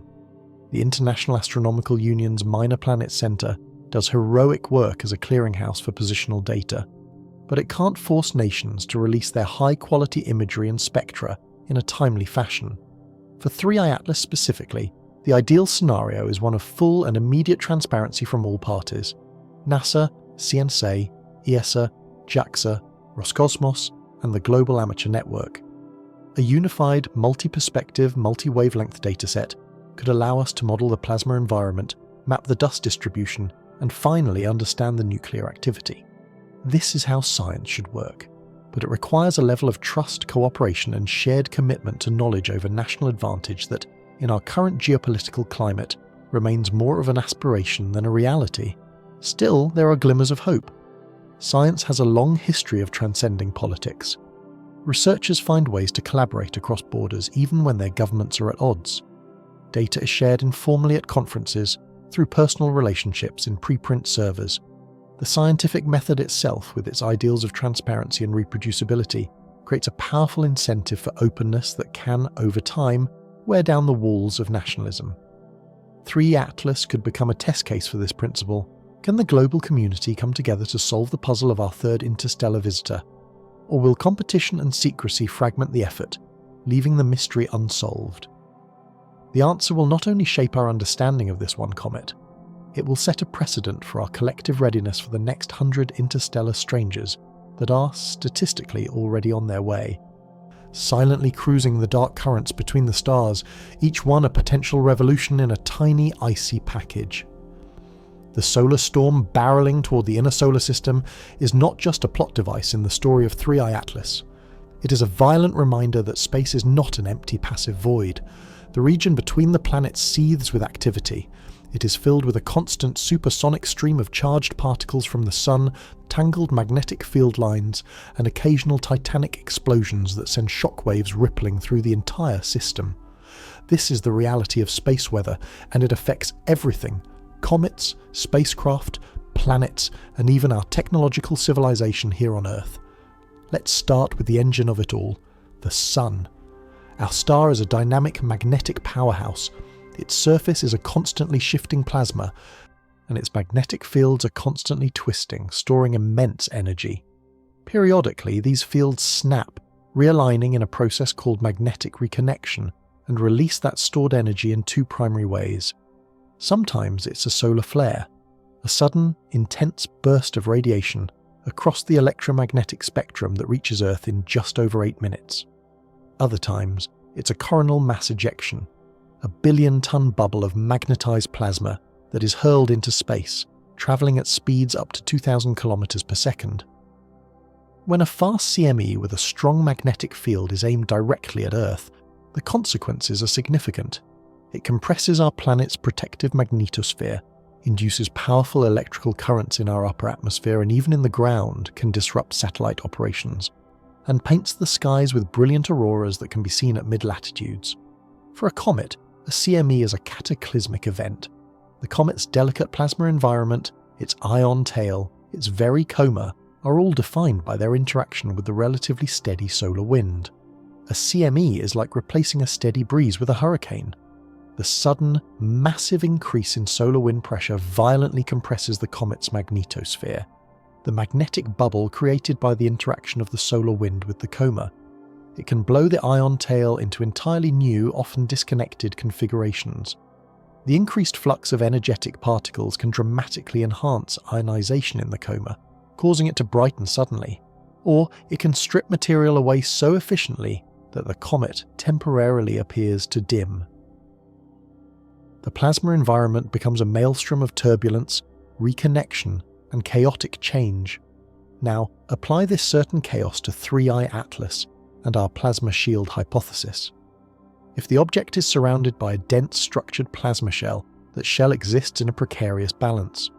Outgassing pressure from the nucleus pushes outward, solar wind pressure pushes inward. Magnetic fields provide structure. A powerful CME is the ultimate disruptor of this balance. The sudden spike in pressure could do one of two things. It could compress the shield, making it denser and even more effective at scattering light, further hiding the nucleus.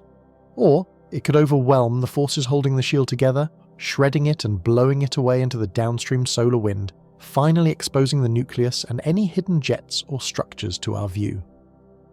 This is why the timing of the November 22nd storm is so critical. It is a natural experiment on a cosmic scale. There is historical precedent for comets reacting dramatically to space weather. Comet 17P Holmes' legendary outburst in 2007, where it brightened by a factor of 1,000,000 in under 2 days, may have been triggered by a subsurface collapse, but the event was likely amplified by the prevailing solar wind conditions. Other comets have been observed to undergo tail disconnection events, where their entire ion tail is torn off by a passing CME. If 3I Atlas behaves in a similarly anomalous way around the time of the storm's impact, if it brightens explosively, if new jets suddenly appear, if its coma morphology shifts violently, it will be powerful, circumstantial evidence that its appearance is indeed mediated by a dynamic plasma environment. The storm would be acting as a cosmic scalpel, dissecting the object's electromagnetic cloak. But we must be cautious. There is a darker, more confusing possibility. The storm itself could generate false structures. The turbulent plasma, the magnetic reconnection, the shock fronts. All of these can create brilliant transient phenomena in the coma that look for all the world like real physical features but are merely phantoms of the storm. Distinguishing a genuine nucleus-related jet from a storm-generated plasma filament requires extremely careful time-resolved spectroscopy and imaging across multiple wavelengths. The excitement of the moment could easily lead to misinterpretation. The storm's impact also raises practical challenges for observation. Professional observatories operate on tight schedules, booked months in advance. Getting a large telescope to suddenly point at 3 Atlas during the crucial hours of the storm's arrival requires bureaucratic agility and a lot of luck. Amateur astronomers have more flexibility but are limited by weather, daylight, and geography. A global network is needed, and while some coordination exists, it is patchy. The ideal would be a continuous, multi-wavelength vigil on the object before, during, and after the storm's passage. Documenting the sequence, the pre-storm baseline, the moment of impact, and the slow recovery would be a scientific dataset of immense value, a case study in how space weather affects a small body's environment. And if the visibility paradox resolves during this event, if the blur clears to reveal structure, it would be a stunning vindication of the ideas we've been exploring. Beyond 3I Atlas, the storm is a reminder of our own vulnerability. Our civilization is increasingly dependent on infrastructure that is exposed to space weather. Satellites for communication, navigation, and weather monitoring can be damaged or disabled by radiation and charging effects. Induced currents in power grids can overload transformers and cause widespread blackouts, as nearly happened during the 1989 Quebec blackout. A Carrington-level event today would cause trillions of dollars in damage and take months or years to recover from. The November 22nd storm is not predicted to be that severe, but it is a drill, a reminder that we live inside the atmosphere of a star and that star has a temper. This interconnectedness, the sun, the solar wind, the planets, the comets, our technology, is the essence of heliophysics. We are all part of a single, coupled system. You cannot understand a comet's behavior without understanding the solar wind. You cannot protect a satellite without understanding the radiation environment. For 3I Atlas, the storm offers a fleeting chance at revelation. For us, it is a lesson in humility and a call to better understand the dynamic space we are venturing into. The knowledge we gain from watching this comet weather the storm will inform the design of future spacecraft and perhaps even future interstellar probes of our own. We build billion-dollar machines to see across the solar system, and sometimes the sun reminds us that it is still in charge, that our observations are always at the mercy of the medium. The best we can do is watch carefully, adapt quickly, and hope the universe offers us a clear glimpse through the chaos. 3 Atlas, hurtling through the storm, is a microcosm of that eternal struggle, the quest to see clearly in a universe that often prefers to remain veiled. let's step back for a moment and consider the sheer statistical improbability of where we now find ourselves. For the entirety of human history until a mere 8 years ago, in 2017, we'd never confirmed the presence of an object from another star system passing through our own. The galaxy is theorized to be filled with trillions of such rogue planets, comets, and asteroids, drifting in the darkness between stars, ejected from their birth systems by gravitational interactions or the death throes of their suns. They should, the model said, occasionally wander through our neighbourhood, but detecting them required finding a faint, fast-moving dot among millions of stationary background stars and recognizing its orbit as hyperbolic, a path that is unbound, that does not loop back on itself, proving it came from interstellar space and would eventually leave, never to return. Then, in October 2017, it happened. Oumuamua, discovered by the Pan-STARRS telescope in Hawaii, its name meaning scout or messenger from afar arriving first. From the beginning, it was bizarre. Its light curve suggested a highly elongated, tumbling shape. It exhibited non-gravitational acceleration that couldn't be easily explained by visible outgassing. It sparked an intense and often acrimonious debate that continues to this day. Was it a comet, an asteroid, or something else entirely? By the time the world's telescopes could turn toward it, it was already too faint, too far, speeding out of the solar system. It left behind a profound mystery and a paradigm-shifting realization. Interstellar objects are real. They are here, and we were, and in many ways still are, unprepared to study them. 2 years later, in August 2019, 2I Borisov arrived. This visitor was a relief. It looked like a comet. It had a visible coma, a dust tail, and spectroscopy revealed a composition rich in carbon monoxide. It was a stranger, but a familiar kind of stranger. Multiple telescopes, including Hubble, studied it in detail, gathering far more data than was possible for Oumuamua. Borisov was proof that interstellar objects could be mundane, just comets from other stars. But even Borisov had its quirks. Its nucleus began to fragment near perihelion. Its carbon monoxide abundance was higher than in most solar system comets. It was a data point that expanded the range of what was possible. Now we have 3 Atlas detected in April 2025. It is the third confirmed visitor, and in many ways it is the most confounding of them all. Oumuamua taught us they exist and can be weird. Borisov taught us they can be familiar. 3 Atlas is teaching us about the very act of observation itself. It is showing us how hard it is to see these things clearly, how much we might be missing, and how our instruments and our methods might be fundamentally inadequate for the task. It is also the most thoroughly observed, with assets at Mars providing a unique vantage point we didn't have for the previous 2. The detection rate is accelerating. 1 every 2 years might not sound like a flood, but our capabilities are improving at a breathtaking pace. The Vera Rubin Observatory, with its 8.4-metre mirror and its enormous field of view, will soon begin a survey that will image the entire visible sky every few nights. Simulations suggest it could find dozens, even hundreds of interstellar objects per year.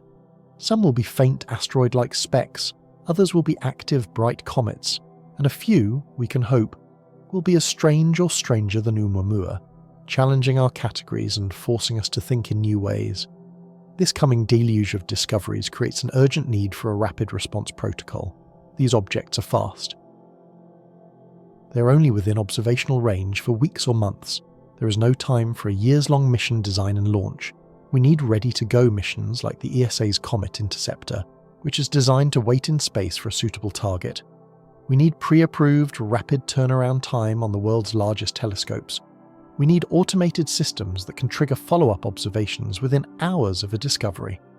We are building the nervous system for this new era of astronomy, and the lessons we are learning from the frustrations and ambiguities of 3I Atlas are the painful, necessary growing pains. The future of interstellar object science is not just about better reaction times, it's about better questions. 3 Atlas has shown us that we need to be looking across the entire electromagnetic spectrum, from radio to gamma rays. We need to be thinking about plasma physics and magnetic fields, not just ice sublimation. We need to develop new analytical techniques, perhaps using machine learning to sift through data for subtle anomalies that human eyes might miss. We need to embrace the role of amateur astronomers and citizen scientists, integrating their open, agile network into the more rigid structure of professional science. And we must grapple with the geopolitical realities. The study of these objects should be a human endeavour, not a national one. We need international agreements for the rapid and open sharing of data, because the next Oumuamua might hold the key to understanding our place in the cosmos, and that knowledge belongs to everyone. 3 Atlas, in its fleeting passage, is more than just a third data point. It is a catalyst. It is forcing a revolution in how we prepare for the next wave of visitors. It is highlighting the gaps in our technology, in our collaboration, and in our very imagination. The interstellar medium is no longer an abstract concept. It is a place that produces objects, and those objects are now arriving in our skies with regularity. We are no longer isolated. We are part of a galactic ecosystem, and the traffic is beginning to flow.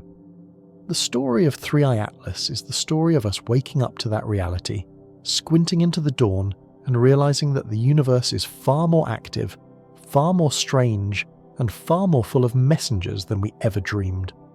Artificial intelligence now enters our story not as a deus ex machina, but as a quiet, pervasive force that has been shaping our perception of the cosmos all along. It is the invisible technician in the control room during a blackout, checking the cables, listening for the hum, trying to understand why the lights flicker.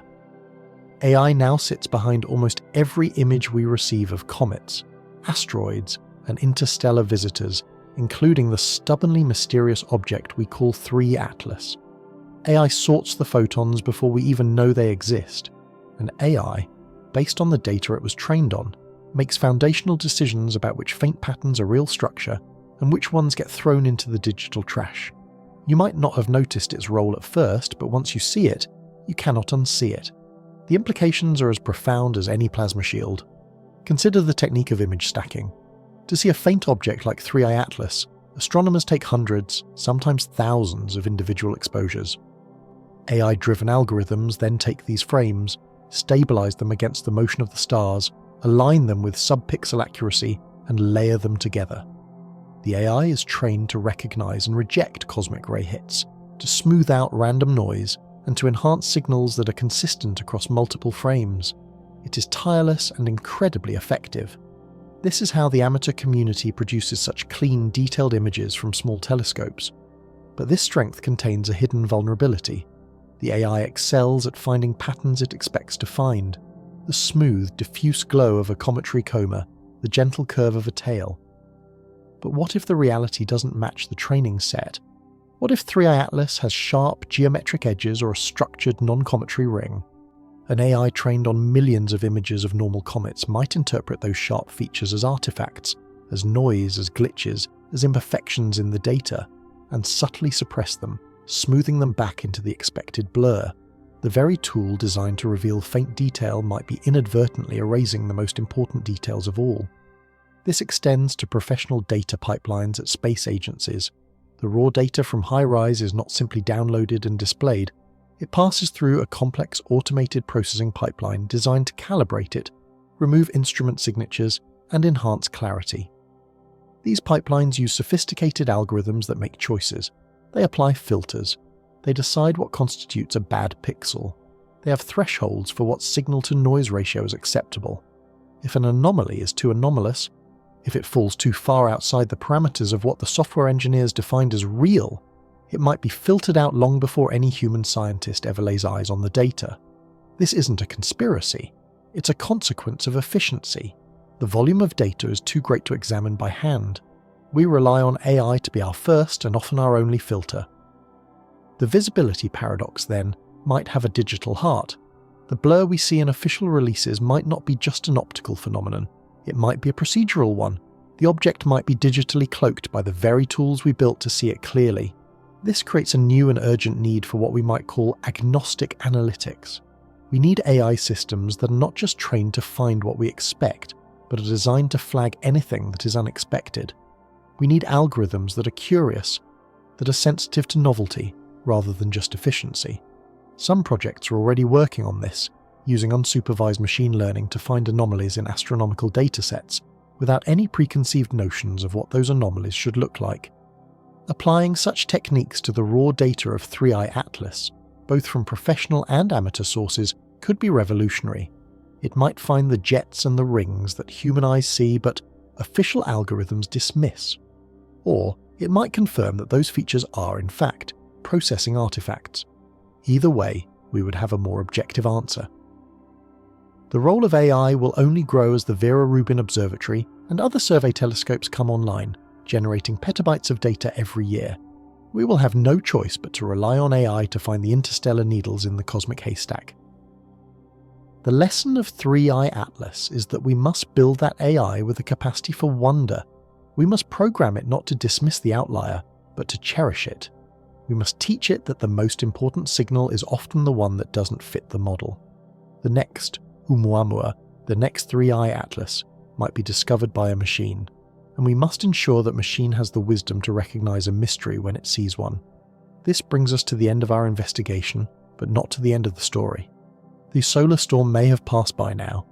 New data may have been released. The global conversation about 3i Atlas will have evolved, but the fundamental questions it has raised will endure. We have journeyed from a blur in a NASA image to the physics of plasma shields, from the chemistry of cosmic rays to the geopolitics of data, and finally to the algorithms that shape our reality. This is the new landscape of discovery. It is a collaborative, contentious, and wondrously complex endeavour that involves not just telescopes and rockets, but international diplomacy, open-source software, and artificial intelligence. 3i Atlas was a test of our technology, our collaboration, and our intellectual courage. Whether it was a natural comet or something else, it has already succeeded in pushing us forward. It has expanded the boundaries of the possible and reminded us that the universe is under no obligation to make sense to us. Our task is to keep looking, to keep questioning, and to ensure that our tools for seeing are as open, as adaptable, and as endlessly curious as the human spirit that built them. The visitors will keep coming, and now, thanks to the mystery of 3i Atlas, we will be a little more ready for them.